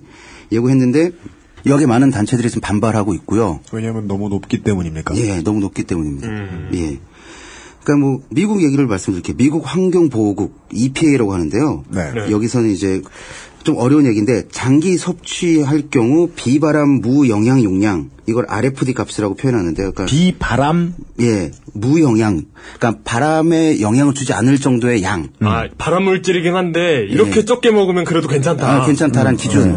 그건 거짓말 아니죠. 예, 이건 많은 사람들이 연구한 뭐 그런 걸 토대로 한 거고 그 기준이 0.0003 마이크로그램 퍼 킬로그램 그리고 데이. 그러니까 하루에 1kg에 0.0003 마이크로그램. 그러니까 몸무게가 1kg이라고 쳤을 때 0.003이 되는 거고요. 그 이상을 먹지 말라는 얘기죠. 요거를 이제 계산을 하면요. 한국의 평균 체중은 63kg이라고 합니다. 한국 사람 평균 체중은요. 예. 이렇게 계산할 경우 0.1mg 1kg에 0.1mg 이상의 농도의 쌀을 먹으면 이 범위를 벗어나게 되는 거예요. 계산을 해보면. 예. 그리고 이제 우리나라 식약처에서 기준을 내세운 것은 코덱스라는 걸 갖다 바탕으로 내세웠는데 코덱스는 이제 국제적인 어떤 식품 표준 규격 같은 건데요. 이건 주로 이제 수출하는 쪽들의 입장을 대변하는 아무래도 이제 그 기준은 물건 파는 사람들이 기준이거든요. 이 사람들이 기준을 만들자고 하고 예. 그 기준이 0.2여서 0.2로 가자고 이제 식약처에서 얘기를 했고 거기에 이제 많은 단체들이 이제 반발을 하고 있고 그래서 11월 중에 공청회를 하겠다라고 이제 식약처에서 발표를 했습니다. 네. 예. 그리고 뭐 카드뮴이라는 또 중금속이 있는데 여기에는 이 코덱스 기준이 0.4mg이거든요. 카드뮴의 함유량은 킬로그램당. 예, 킬로그램당. 근데 코덱스는 0.4지만 한국 기준은 0.1로 낮췄어요. 식약처에서 이거 할 때 얘기는 우린 쌀을 많이 먹는다. 그래서 그렇게 낮춘 선례가 있습니다. 네. 예. 카드뮴은 기준을 낮춰가지고 우리는 많이 먹기 때문에 기준을 더 엄격하게 해야 한다고 해놓고 비소에 대해서는 유독 관대한. 우리 민족은 그 옛날부터 그 비상을 많이 먹었기 때문에 괜찮다는 건가? 뭐지? 그래서 이제 그 뭐 제 말이 아니고 새정치민주연합의 남윤인순 의원이 이런 얘기를 했어요. 국제식품규격 코덱스에 있는 기준 0.2를 정한 데는 이걸 그대로 따라한 거는 미국의 이해관계를 대변한 게 아니냐. 미국의 쌀 중에 무기비소가 제일 많이 나올 때가 0.16mg이 나온대요. 1kg에. 그러니까 0.2로 해놓으면 미국 쌀은 어떤 쌀이든지 다 한국에 수출할 수 있는 거죠. 그래서 뭐 미국에서도 그러니까 목화를 많이 재배했던 곳들 이런 것들의 그 땅에 그 비소 농도가 좀 있다고 해요. 그 목화 할 때 썼던 농약들이 독한 농약들을 많이 써서 비소가 함유된 농약들을 많이 써서 그렇다고 하고요. 우리나라에도 예전에는 비소가 들어간 농약을 썼었는데 2010년 이후에는 쓰지 않고 있다고 합니다. 예. 그러니까 나쁘다는 건 알고 있는 거죠, 모두 다. 예. 네네네. 그렇고 그래서 이제 우리나라 쌀을 조사해봤는데요. 정부 조사가 한 게 있고 시민단체에서 조사한 게 있습니다. 네. 정부에서 조사한 거는 이제 총 비소 함유량하고 무기비소하고 총비소가 있는데요. 그러니까 무기비소가 아주 위험하다고 해요. 그래서 이제 총비소는 빼고 무기비소만 말씀드리면 시민단체에서 조사한 건 0.034mg 킬로그램당. 네. 우리나라 쌀. 예. 식약처에서 조사한 건 0.07. 다 0.1이 안 되죠, 다. 예. 그리고 가장 좀 높게 나온 건 0.12mg이 나왔다고 합니다. 그러니까 우리가 만약 0.12mg을 기준으로 삼는다면 이 농지가 대략 한 2.4% 정도 된다고 해요. 그 땅에는 쌀을 재배하지 못하게 하고 다른 것으로 전작하게끔 뭐 정부가 좀 지원을 해줘야겠죠. 기준을 0.12로 잡는다면. 예. 2.2%. 50분의 1. 네, 그렇죠. 예, 정도가 미국에서 가장 높은 수준보다 한 반쯤 되는 정도의 위험성을 가지고 있다. 요거는 엘리미네이션 시킬 수도 있지 않겠느냐.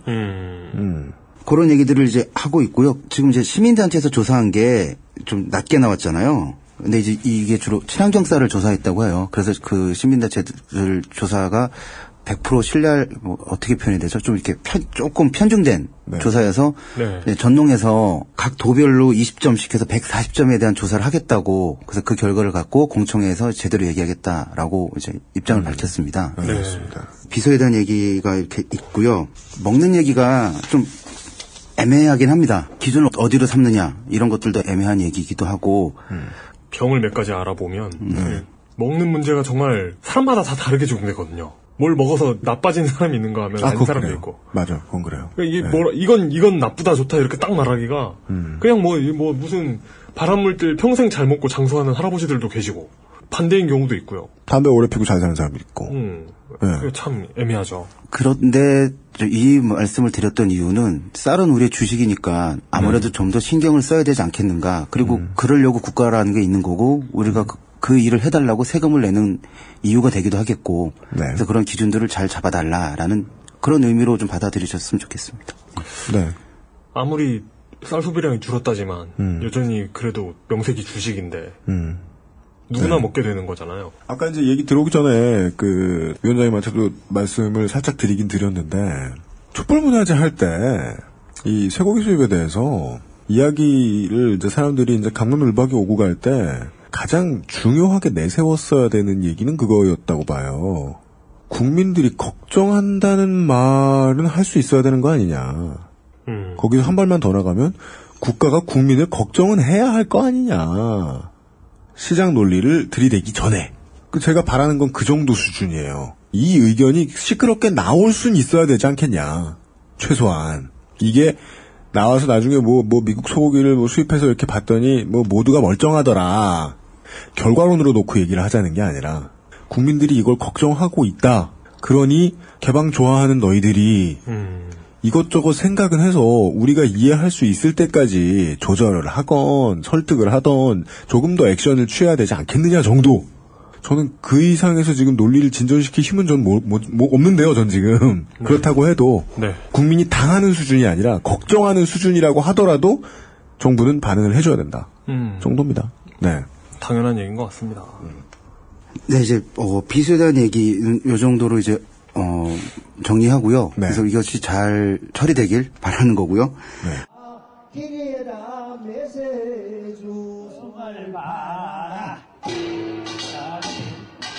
농민이 직접 겪는 오늘날의 시스템.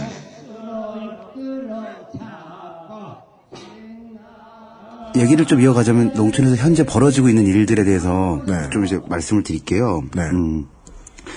단국대 양성범 교수의 연구 자료에 의하면 채소 생산량이 1%가 올라간다고 하면 네. 가격은 5%가 하락한다고 합니다. 생산량 1% 올라가면 가격 5%? 예. 처음에 말씀드렸던 풍년 기근 말씀드렸잖아요. 네. 이것이 이제 연구 자료로도 나와 있는 거죠. 도표화가 된 거죠. 네. 1% 시장이 그다지 튼튼하지 못하다. 예. 이 공식은 왠지 고등학교 1학년 정도의 수능 모의고사 문제로 나올 것 같은. 그럼 고1들만 해도 이해할 수 있는 수준. 네. 상추가 얼마 이하로 떨어지려면 생산량이 얼마나 늘어야 할 것인가 이런 거. 그러니까요. 그 계산이 이렇게 쉽게 된다는 것도 우울한 일이죠. 왜냐하면 1인데 5% 그럼 되게 큰 차이잖아요. 큰 차이죠. 네. 그러네. 그러니까 몇 천억을 손해가 보게 되는 거죠. 그것이 이제 농가 하나하나당 나누면은 그렇게 큰 액수가 아닐지라도 이게 쌓이면은 그 소득이 여러 가지 채소들이 다 조금씩 늘어나서 가격들이 다 전반적으로 5% 10%가 내려갔다고 하면 네. 그러면은 농가 입장에서는 소득이 엄청 줄어들게 되는 거죠. 네. 예. 업계 전체로는 대박인 거예요. 예. 그 제업계로 얘기를 해볼 것 같으면 음반이 많이 팔리던 시절에는 어차피 표절하고 막 생양아치들 깡패들 많았지만 다양한 시도를 했어요. 네. 이런 그룹도 만들어보고 저런 그룹도 만들어보고 이런 솔로도 키워보고 니네 하고 싶다는 것도 하게 해주고 근데 시장이 10분의 1, 100분의 1로 줄어든 다음부터는 무조건 베끼잖아요. 젊은 아가씨들 불러다가. 시장이 타격을 입으면 위축이 돼가지고 이상한 물건을 팔게 돼요. 아니면 농업처럼 다른 농가의 불행을 바라면서 농사를 하게 되거나. 지난 시간에도 말씀드렸지만 정부에서도 여러 가지 지원책이 있습니다. 지원책이 있는데 네. 이런 이제 지원금들은 뭐 가정농, 소농 뭐 이런 분들한테 가지 않고 대부분 이제 영농조합, 뭐 기업농, 좀 규모 있게 농사짓는 분들한테 많이 가고 있고요. 네. 그래서 이런 분들이 또 그런 것들을 지원을 잘 받게 해주려고 해주는 컨설팅 회사들이 있습니다. 컨설팅 그런 회사가 있어요. 네, 회사가 있습니다. 그런 회사들이 무슨 지원, 무슨 육성책, 무슨 지원책이 나오면 거기에 맞게 계획을 짜주는 거예요. 네. 그래서 돈을 받게 해주고 수수료를 받는 거죠. 네. 예. 근데 그 사람들은 그 융자를 받는 게 목적이기 때문에 판로라든가 어떤 시장이 어떻게 움직이는 이런 걸 자세하게 보진 않고 이 돈을 따기 좋은 왁구로 딱 짜서 계획서를 만들어 주는 거죠. 돈을 따기 좋은 왁구. 예. 뭔지 알아요? 예. 네. 우리 콘텐츠 진흥원 얘기할 때. 예. 네. 건진원. 예. 훌륭한 콘텐츠를 만들어다가 돈을 따는 게 아니죠. 네. 돈 따기 좋은 프레젠테이션을 만들어서 돈을 따는 거지. 많이들 그렇게 돌아가고. 다른 것들도 이런 문제들이 굉장히 많이 있는 걸로 저도 이제 듣고 보고 있고요. 네. 물론 뭐 정부 관료나 이런 분들은 그 돈 따기 좋은 그 프레젠테이션과 실제로 잘 할 수 있는 프레젠테이션을 이렇게 일치시키려는 노력을 하긴 하죠. 네. 그게 잘 안 돼서 그렇지. 알기 어려워요. 왜냐하면 그 정부가 주는 게 돈이다 보니까 예. 돈 잘 따는 사람이 이기는 거죠. 그리고 예전에는 이제 또 농기계 같은 거 살 때도 정부에서 지원을 많이 해줬는데 반 정도는 정부에서 지원을 해주고 반은 이제 융자를 받아서 웬만한 농기계들은 다 억 단위가 넘어갑니다. 근데 이렇게 그 전에 정부가 이제 지원을 막 했을 때 그 당시에 농기계가 아주 급속도로 가격이 올라갔다고 해요. 농기계 만드는 회사는 아주 이제 논한 거죠. 예. 그렇죠. 그런 일들이 농업 관련해서는 이런 일들이 아주 많이 벌어지고 있다고 합니다. 그리고 이제 또 단국대 김호 교수의 연구 자료를 보면 1991년부터 2000년까지 10년간 논에서 밭으로 전환된 비율이 증가된 게 다시 0.5% 정도 증가했다고요. 10년 동안. 2000 몇 년부터요? 1991년부터 2000년까지 10년. 네. 네. 이때는 그러니까 논에서 밭으로 전환되는 비율이 작았던 거죠. 네. 그렇죠. 예. 근데 예, 지금 우리 밥그릇 크기 아까 얘기했는데 그걸로 미루어 유추해 보면 2000년 이후에는 급격히 논이 밭으로 바뀌었겠네요. 예. 네.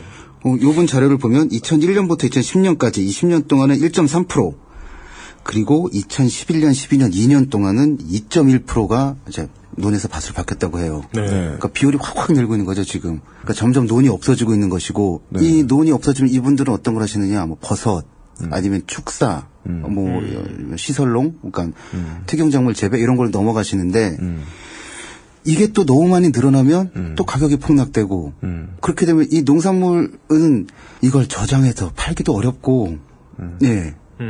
그래서 또 손해를 보게 되고, 그럼 또 융자를 얻고 또 다른 걸로 또 바꿔야 되고, 뭐 이런 일들이 이제 반복되고 있는 거고요. 30년간 0. 몇 %에서 2. 몇 %다라고 생각하면 시사 프로가 다룰 필요가 없을 정도로 미미한 숫자 같지만 이게 지금 XY 그래프를 그려놓고 이것의 추이를 생각해보면 거대한 변화의 시작인 거네요. 네. 앞으로 이게 10%가 되고 50%가 되는 데까지 몇십 년 안 남았다. 그러니까 이제 우리가 쌀을 지을 기반도 아예 없어지게 된다.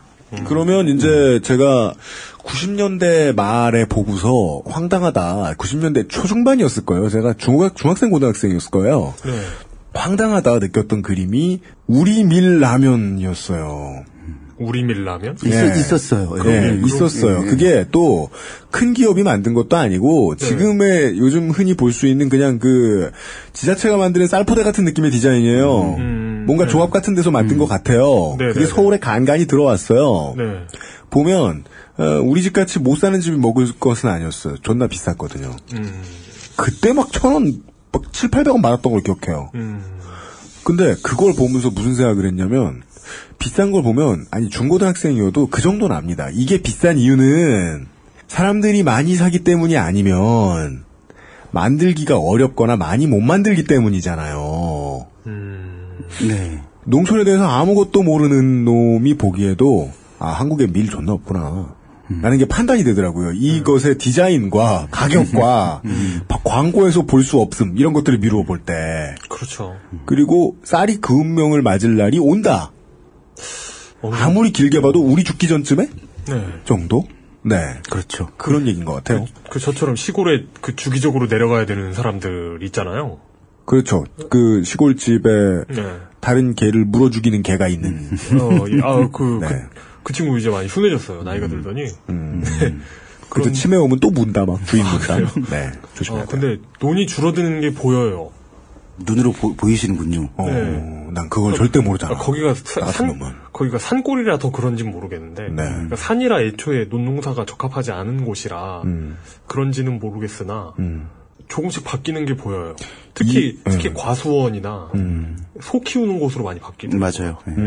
이용이 본 그 주변의 풍경 랜드스케이프 안에는 계속해서 실패한 농업정책과 이제는 다른 쪽을 해바라기처럼 바라보고 있는 고개 돌린 해바라기처럼 다른 쪽을 바라보고 있게 된 21세기의 농업정책 그리고 그 실패한 농업정책들 때문에 사막처럼 돼버린 인구 밀도 이런 것들이 이제 겹쳐져 있네요. 논이 없다. 자, 지금 농촌의 현실은 UMC님 말씀하신 대로 이대로 가다간 조만간 정말 쫄딱 망할 것 같은 분위기이고 쌀이란 작물을 우리가 먹을 만큼 재배할 그런 그 틀은 다 사라지게 될 이제 그 속도가 문제인 거지. 그럴 경향은 지금 충분히 보이고 있는 거고요. 이걸 어떻게 해야 될 것인가, 여기에 대한 대안은 있는가, 거기에 대한 얘기들은 이제 다음 시간에 좀 구체적인 사례를 들어서 말씀을 드릴게요. 그 이제 이제 쫄딱망한다는 표현을 저는 아직은 못 쓰겠습니다. 물론 많은 농가들은 쫄딱망하게 생겼습니다만은 저희가 그걸 이제 충분히 풀어내지 못했기 때문에 그 결론으로 도달할 수 있도록. 근데 대신에 이제 오늘 말씀해 주신 것 중에는 쌀의 소비량이 줄긴 줄었고 우린 그걸 압니다. 온몸으로 압니다. 소화기관이 알고 눈이 알고 기억이 알아요. 근데 그러면 아니 주식이 없을 리가 없잖아요. 먹고 살아야죠 사람은. 네. 근데 그 주식은 뭘로 변했는가 하고 그 다음에 그 재료들을 생각해 보면 아 한국 거 아니구나. 하고 감이 오게 되죠. 우리가 삼시세 때를 한우로 먹을 만큼 여유 있진 않잖아요. 그리고 그러면 맛 없을 거고. 그래 맛은 있겠죠. 예. 한우 되게 좋아하네? 어떻게 맛이 없을 수가 있습니까? 맞아. 지금 되게 몇몇 아이돌 잡아가지고 되게 갑자기 그전에는 아는 작곡가 동생이 있는데 그전에는 완전 쓰레기 같은 데서 혼자 작업하다가 찢어지게 가난했는데 우연찮게 이제 아이돌들 잘 잡아가지고 지금은 매우 넉넉하게 사는 작곡가 친구가 하나 있어요. 아이돌을 잡는다고 표현하는군요. 이해는 되잖아요? 그렇게 말하면, 비전문가여도? 그러니까 그 아이돌이 뜨면서 같이 뜬 작곡가 몇 명이 이렇게 이름이 생각이 나죠. 그런 아는 친구 하나 있는데, 이 친구가, 한참 뭐 먹고 못 살 때, 지금은 없어진, 버거킹 선능력점에서 둘이 앉아가지고 밥을 먹다가, 매일같이 와퍼를 사주는 사람이 있다면, 그의 노예라도 되고 싶다라는 말을 했던 기억이 나요. 먹는 거에 대한 중요성인가요? 네, 지금은 떼부자라. 근데 아니 버거킹을 대변하시는 분인가요 지금? 근데 그때 이제 그 친구의 생각이 아까 이용이 얘기해준 문장하고 일맥상통하죠. 계속 소고기 패티만 먹어도 예 맛있을 수도 있다. 한우라면. 근데 안 그래. 3세 때 먹으면 똑같아. 저는 일단 먹어보면 그렇게 먹어보고 이게 갑자기 강원 선생님이 하시는 걸신처럼 되는데 가능한 한 백지 같은 맛이어야 주식이 돼요. 아무거하고나 잘 어울릴 수 있어야 되고. 한우 정도면 충분히 백지 같은 맛 아닙니까? 고만 대변해. 충분히 백지 같은데. 그러니까 영양이든 맛이든 혹은 이제 조리를 하는 방법의 다양성이든 그러니까 곡물을 주로 주식으로 쓰는 거 아닙니까? 지구인들이. 예전에 그 인류 다큐 또 소 얘기하려고 그래요? 네. 아니요, 소는 아니고 소련 땅이죠. 러시아 북구권에 살고 있는 그 예벤키족인가 하는 그분들이 있어요. 술록 따라다니면서. 근데 그분들은 전통적으로 평생 술록고기만 먹어요. 그것밖에 먹을 게 없죠. 네, 술록고기를 삶아서만 먹어요. 평생. 그러고도 잘 살던데. 주식이 수육이셔? 예. 근데 술록은 되는데 왜 소는 안 돼? 그것도 이제 매우 복잡한 지식이 들어가야 돼요. 뭐 이제 단위 면적당 이게 소를 키우는 쪽이 뭐 이게 이제 돈도 돈이고 그다음에 환경도 환경이고 구황하는 수준은 어느 정도인가 뭐 이런 것도 생각을 해야 될 텐데. 하여간 이용은 내심 소를 주식으로 하고 싶은 마음은 현재의 로망이죠. 마음은 있고요. 비근한 예를 들자면 이제 요즘 귀농에 대한 어떤 흐름, 귀농에 대한 트렌드 이런 것들이 좀 있잖아요. 귀농하는 사람들도 많이 늘었다고 하고요. 그렇긴 한데 이 귀농에 대한 지원책들도 좀 미비하기 때문에 귀농하신 분들은 실패하신 경우도 많고 이렇게 몇 년 계시다가 안 되겠다. 다시 도시로 오시는 분들도 많고 그 귀농하신 분들 농사만 져서 먹고 살기 너무 어려워서 귀농을 했는데도 도시에서 하던 일 가령 무슨 출판사에 다녔던 분들이라면은 편집 외주일을 한다거나 이런 식으로 격가지를 하지 않으면은 생존 어려운 그런 말씀들도 좀 하시고요. 가까운 일본에 같은 경우는 귀농을 하게 되면 나이를 따져서 그런데 만 45세 미만 귀농을 한 사람의 경우 7년 동안 국가에서 매달 한 150만 원 정도 돈을 준다고 합니다. 지금 환율이 내렸으니까 한 134만 그 정도 되겠네요. 그걸 7년 동안 지원을 해준다고 했으니까 네가 정착을 하려면 이 정도 필요할 것 같다 해서 그러니까 우리도 좀 이런 외국인 노동자 문제도 그렇고 농촌 인구가 계속 줄어드는 문제도 그렇고 그러면서 지역 경제가 자꾸 나빠지는 것들도 그렇고 이런 것들을 해결하기 위해서는 좀 큰 틀의 변화가 있지 않으면 어렵겠다. 그래서 그 큰 틀의 변화가 어떻게 했으면 좋겠는가에 대한 얘기는 좀 다음 주에 좀 자세하게 얘기하도록 하겠습니다. 저번 알겠습니다. 지방선거 데이터 센트럴 했을 때 깨달은 건 그 현재 지방에서 이렇게 당선되는 분들이 큰 틀에서의 변화보다는 큰 변화이잖아요. 뭐예요, 그게? 큰 건물. 그거! 랜드스케이프의 큰 변화. 그거! 네네네. 그런 거에 집중하고 계시다는 걸 많이 깨달았죠.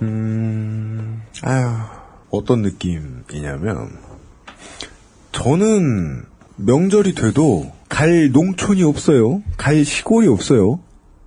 경북 영주, 어디지? 어디더라? 어디요? 영천인가? 어디? 본관. 내가 본관? 저는 강릉유 씨. 본관이 아니라. 우리 아버지 고향은 영덕. 맞아, 영덕. 근데 우리 아버지도 저하고 스타일이 비슷해가지고. 네. 예, 친척들하고 안 친해요. 예. 그래서 저는. 되게 그런 성향은 유전되더라고요. 예, 그런 엄마, 아빠. 그럼 저는 엄마, 아빠 만나면 되잖아요. 네. 안산 가면 돼요. 근데도 불구하고 그냥 이런 느낌. 안 그래도 명절 때 가족들 다 모이면 족같잖아요. 네, 많은 분들이 부정하고 싶어 하시죠. 그 상황에 대해서. 근데 그 족같은 일들은요. 네. 뭐 가정폭력과 관련된 트라우마와 관련된 것도 있고. 예. 하지만 주로 돈 때문입니다. 대부분이 돈이죠, 사실. 예. 주로 돈 때문이에요. 어른이 돼서 만나는 거니까. 근데 이 돈 얘기를 하다가 막 우울해질 때, 네네. 그림을 이제, 진짜 그림처럼 그린다고 생각하죠? 그럼 가장 잘 어울리는 배경은 아무리 생각해도 농촌 어디 집구석이에요. 왜? 뜯는 인력이 붙어 있고, 사람을 불러서 하는 게 좀 비용이 워낙 많이 들기 때문에, 도배가 좀 모던하게 돼 있고, 예. 그 배경이 돈 얘기하고 우울해지기 참 좋은 배경 그림이에요. 예. 돈 얘기하고 우울해질 때는요, 내가 지금 단순히 돈이 없어서 우울한 것보다, 그거보다 훨씬 높은 수준의 우울함은, 네. 이 돈 없음을 해결할 수 없는 시스템을 절감할 때, 거든요. 네. 거기에 가장 잘 어울리는 배경은 농촌 집안이에요. 아무리 생각해도 그런 것 같아요. 우리가 오늘 그게 왜 그런가에 대한 이야기를 좀 나눠본 것 같습니다. 뭐, GMO에 대해서도 말씀해 주셨고, 한데. 일단 뭐, 제가 이제 파악한 흐름은, 그전에는 기업이 주는 공포는 다른 시장에 비해서 없는 편이었다가, 지금은 기업이 주는 공포마저 생긴, 안 그래도 기초 체력을 키워주지 못했는데, 다른 산업이 지금 맞이하느라 고전하고 있는 그 무시무시한 괴물마저 상대해야 되는 상황까지 온 농업. 그 중에서 쌀 이야기. 이 쌀 이야기는 우리가 근거 없는 당위성을 얘기한 건 아니에요. 우리가 주식으로 그래도 쌀을 먹어야 되지 않겠느냐를 말하고 싶은 것도 절대 아니에요. 이 농사가 잘 되고 있었고, 대기업들이 거기에 뭐 이렇게 숟가락을 함부로 얹고 이러지 않았으면, 우리는 그냥 뚜레줄 가서 식빵을 먹는 걸로도 고민을 좀 걱정을 좀 덜 했을 것 같아요. 그리고 기업농이라고 해서 혹은 기업이 만드는 먹거리라고 해서 무조건 거부감을 갖는 것도 아니에요. 내가 광고주 만나려고 뭐 먹는 거 만드는 공장에 갔다. 가면은 생각 싹 바뀌어요. 왜요? 우리 집에서 만드는 음식은 더 이상 믿지 못하겠어. 이런 생각이 들어요. 존나 정직하게 만드는 공장을 가보면요. 업무 시간 중에 앞뒤 4시간이 청소 시간이거든요. 잘하는 곳은. 그렇게만 해야 돼요. 맞아. 그 무슨 방진실 같은 데서 뭐 만들고 있잖아요. 한국이 중국보다 중산층 혹은 중산층보다 아래인 사람들이 먹고 살다가 빨리 죽지 않는 이유가 그거예요. 정부가 하던 까라가 있어요. 함부로 먹거리 가지고 장난 못 쳐요. 다른 나라에 비해서. 그렇다고 만족할 순 없는 상황들을 알려드릴 수밖에 없습니다. 네. 제가 예전에 네. 할머니 할아버지들 한글 배우시잖아요. 그런 분들 계시잖아요. 뒤늦게. 네, 그렇죠. 그런 분들이 한글 배워가지고 처음 쓴 글을 이렇게 어쩌다가 본 적이 있거든요. 근데 그 중에 하나가 그거였어요. 그러니까 그 자식 이름 아마 자식 이름이겠죠. 예를 들어 뭐 승균이다 자식 이름이.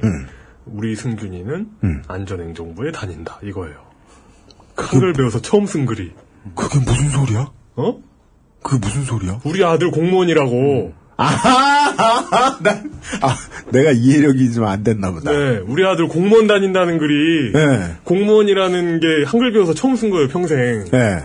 그런데 그런 할배들이 시골의 어떤 그 주요 인구층이잖아요. 그런 할배들이 그분들이 지금 내가 가난한 게 내 자식이 공무원이 아니라서라거나 내 자식이 부르막심해서가 아니라 이런 그 정부 정책들이 누적돼 왔기 때문이라는 걸 깨달았으면 좋겠어요. 그 얘기구나. 왜 오늘 개소리가 길지? 그 전에 예. 혈액형 관련한 29에서 얘기할 때 네. 저희가 하는 논조에 비슷한 이야기를 이제 SBS에서 다큐로 한 적이 있었어요. 그때 이제 혈액형을 과신하게 되는 이야기가 이제 근거들을 파헤치면서 이런 얘기가 하나 나와요. 한국 사람들더러 자기소개하라 그러면 자기소개를 안 해요. 아, 혈액형을 왜 믿는가, 사람들이. 네. 한국 사람들로 자기소개하라 그러면 자기소개 안 해요. 우리 부모가 뭐라고, 자기가 나온 학교 얘기하고. 나이와 학교가 들어가죠. 알고 보면 내가 안 나와요. 자기소개 안 해. 그게 되게 슬픈 일이거든요. 그게 예전만 해도 그냥 공동체를 중요시해서 그런 식으로 쉴드 쳐줄 수 있었는데 지금은 아니에요. 지금은 그냥 자기에 대해서 비겁하기 때문일 수밖에 없어요. 만약에 농업이 일을 잘하는 사람에게 어느 정도, 물론 뭐 돈 많이 벌려면 일도 잘해야 되지만 운도 좋아야 되는데 하여간 두 가지가 충족된 사람에게 돈을 벌어다 줄 수 있는 시스템 정도는 됐다. 예를 들어 뭐 미국에 뭐 좀 문제없는 농촌이다. 그러면 그 사람이 문맹이었다가 문명으로 갑자기 변하면 그 사람이 처음 쓰는 글씨는 자기와 관련된 얘기일 거예요. 원장은. 나는 내 자식들을 이렇게 키워냈다라거나. 아니야. 농촌 사람이야? 네. 농사하는 사람이야? 이 동네 호수에 큰 메기가 없는 이유는 다 내가 잡았기 때문이다. 자신의 평온한 즐거움에 대해서 이야기할 거예요. 문맥은 그거잖아요. 자기가 자랑하고 싶은 얘기 썼을 거예요. 내 자식은 안행부에 다닌다. 나는 60년 된 코카콜라 냉장고가 있다. 이런 자랑을 했을 겁니다. 우리나라 어르신들이 그렇게 못된 이유는 다양하겠지만 그 중에는 이용이 해석한 바에 따르면 제일 큰 원인은 농촌정책 실패다. 의도됐는지 무능했는지 저희들은 둘 다라고 해석합니다만 그런 얘기였습니다. 그리고 우리가 매우 싫어하는 미래에 대한 재현 다음 주엔 듣겠습니다. 대체로 빗나가죠. 대체로. 예, 대체로 빗나갑니다. 네. 그러니까 예상이 틀린다는 게 아닙니다. 예상대로 되지 않을 것이 분명합니다. 네. 그런 이야기. 빗나갈 미래. 빗나갈 예측. 네. 안 들어줄 재현. 네. 근데 빗나갈 확신이 있는 것도 대단한 거예요. 그것만으로도 대단한 거기 때문에 사실 빗나갈 확신도 없어. 맞아요. 우리는 안 들어줄 재현을 한 몇백 번 하다 보니까 네, 방송 여기까지 왔습니다. 네. 다음 주에 그런 이야기 최현식 녹색당 경기도당 정책위원장님 모셔놓고 들어보도록 하겠습니다. 오늘도 수고 많으셨습니다. 끝인가요? 네. 끝이죠? 네. 네. 뭐라고 그랬지? 감사합니다. 그렇죠. 진짜요, 청취자 여러분. 아직 긴장이 하나도 안 풀리셨어요. 네. XSFM입니다. 그래도 부모님 선물인데 이것저것 따져봐야 하지 않을까? 디톡스 효과, 혈액순환 개선 효과, 항산화 효과, 활성산소 억제. 다 알아보셨나요? 비교하실 필요 없죠? 언제까지나 마지막 선택. 아로니아 진.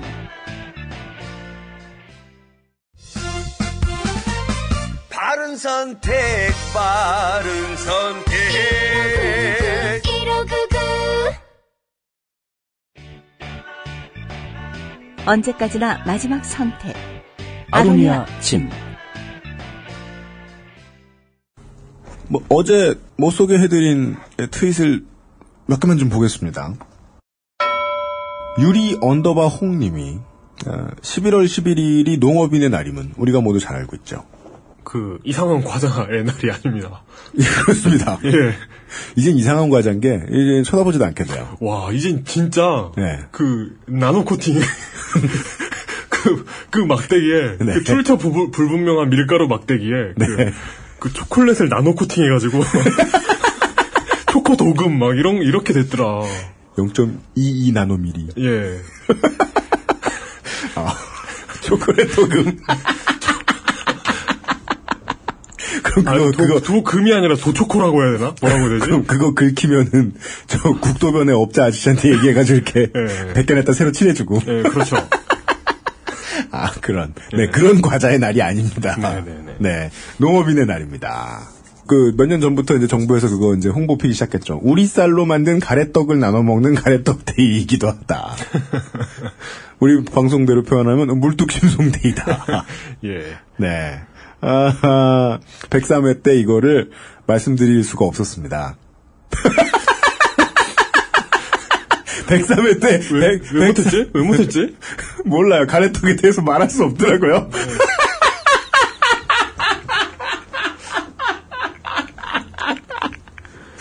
이런 항의를 해주신 분들이 제일 얄미웠어요. 아니, 다 알아들을 건데, 103회 A에 대해서요.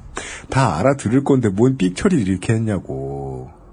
근데 아니, 그런 말을 뭐하러 하세요? 그러니까. 진짜 모르는 분들도 계세요.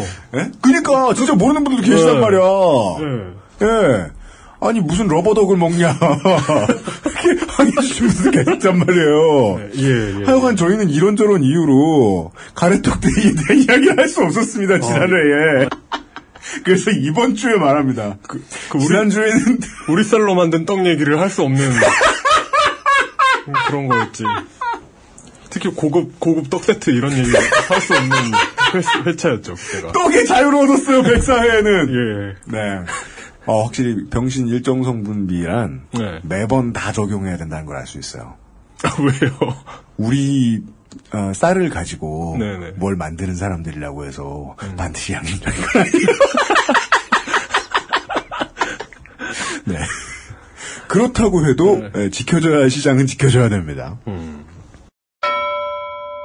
2TVI님이 한미 FTA 이후에 우리 농가가 살아날 방법은?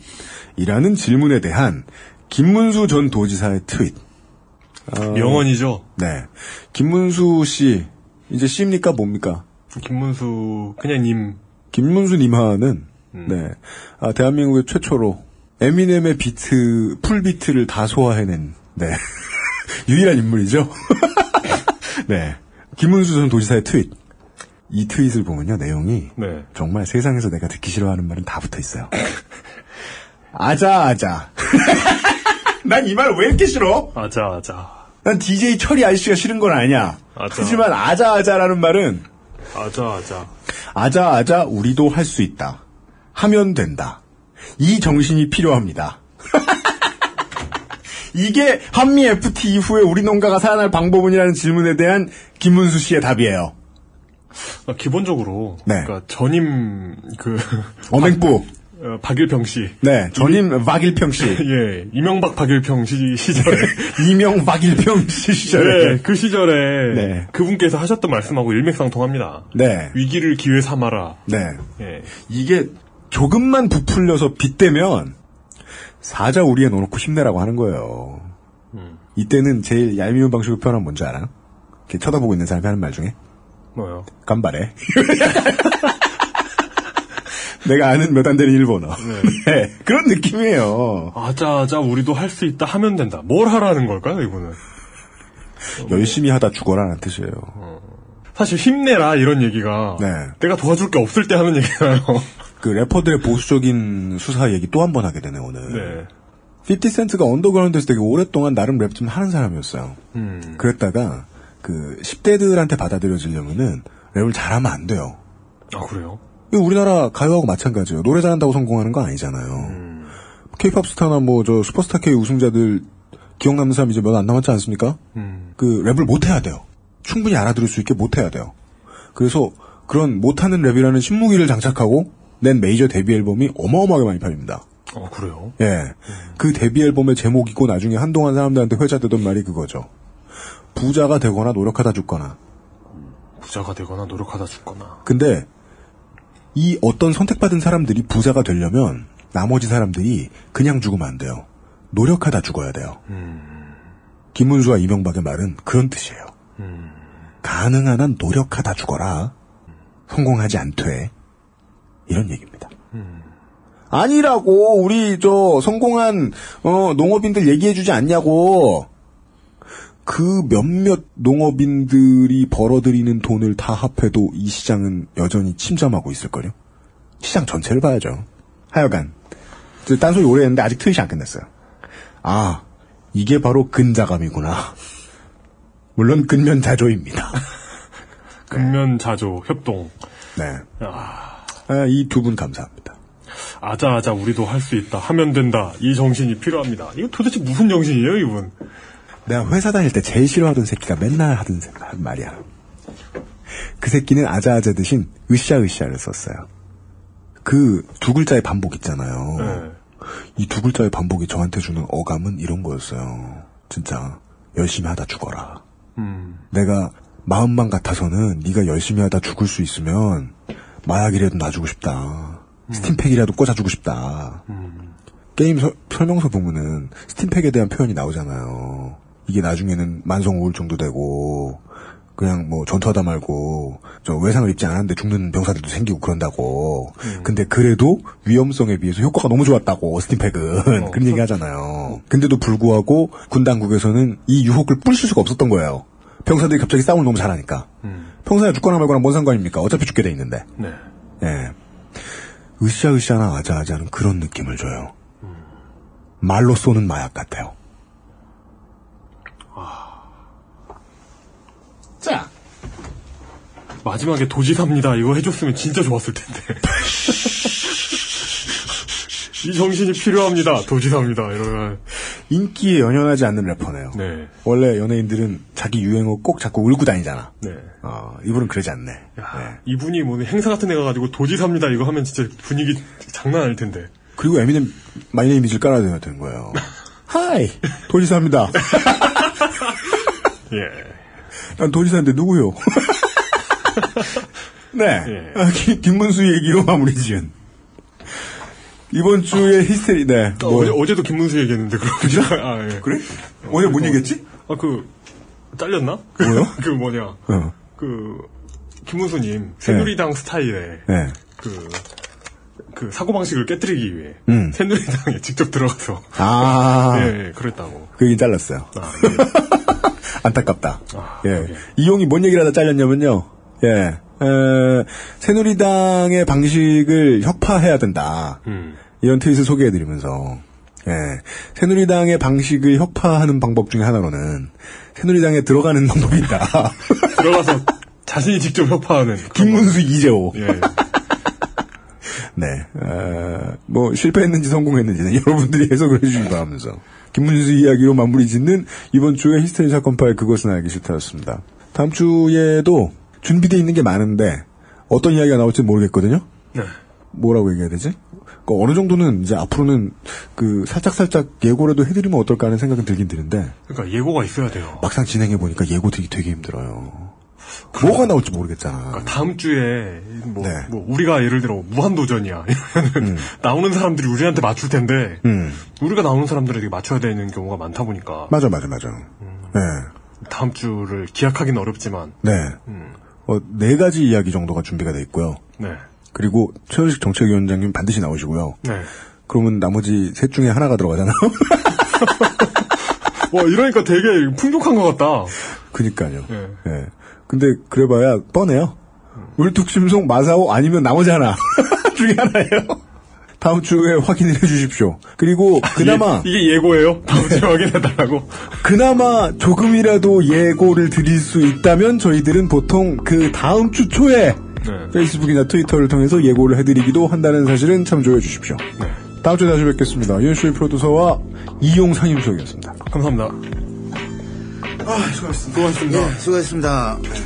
외교통상부였나? 뭐가요? 안전행정부 아니야? 중요하진 않잖아요. 공무원이다라는 것이. XSFM입니다. I, D, W, K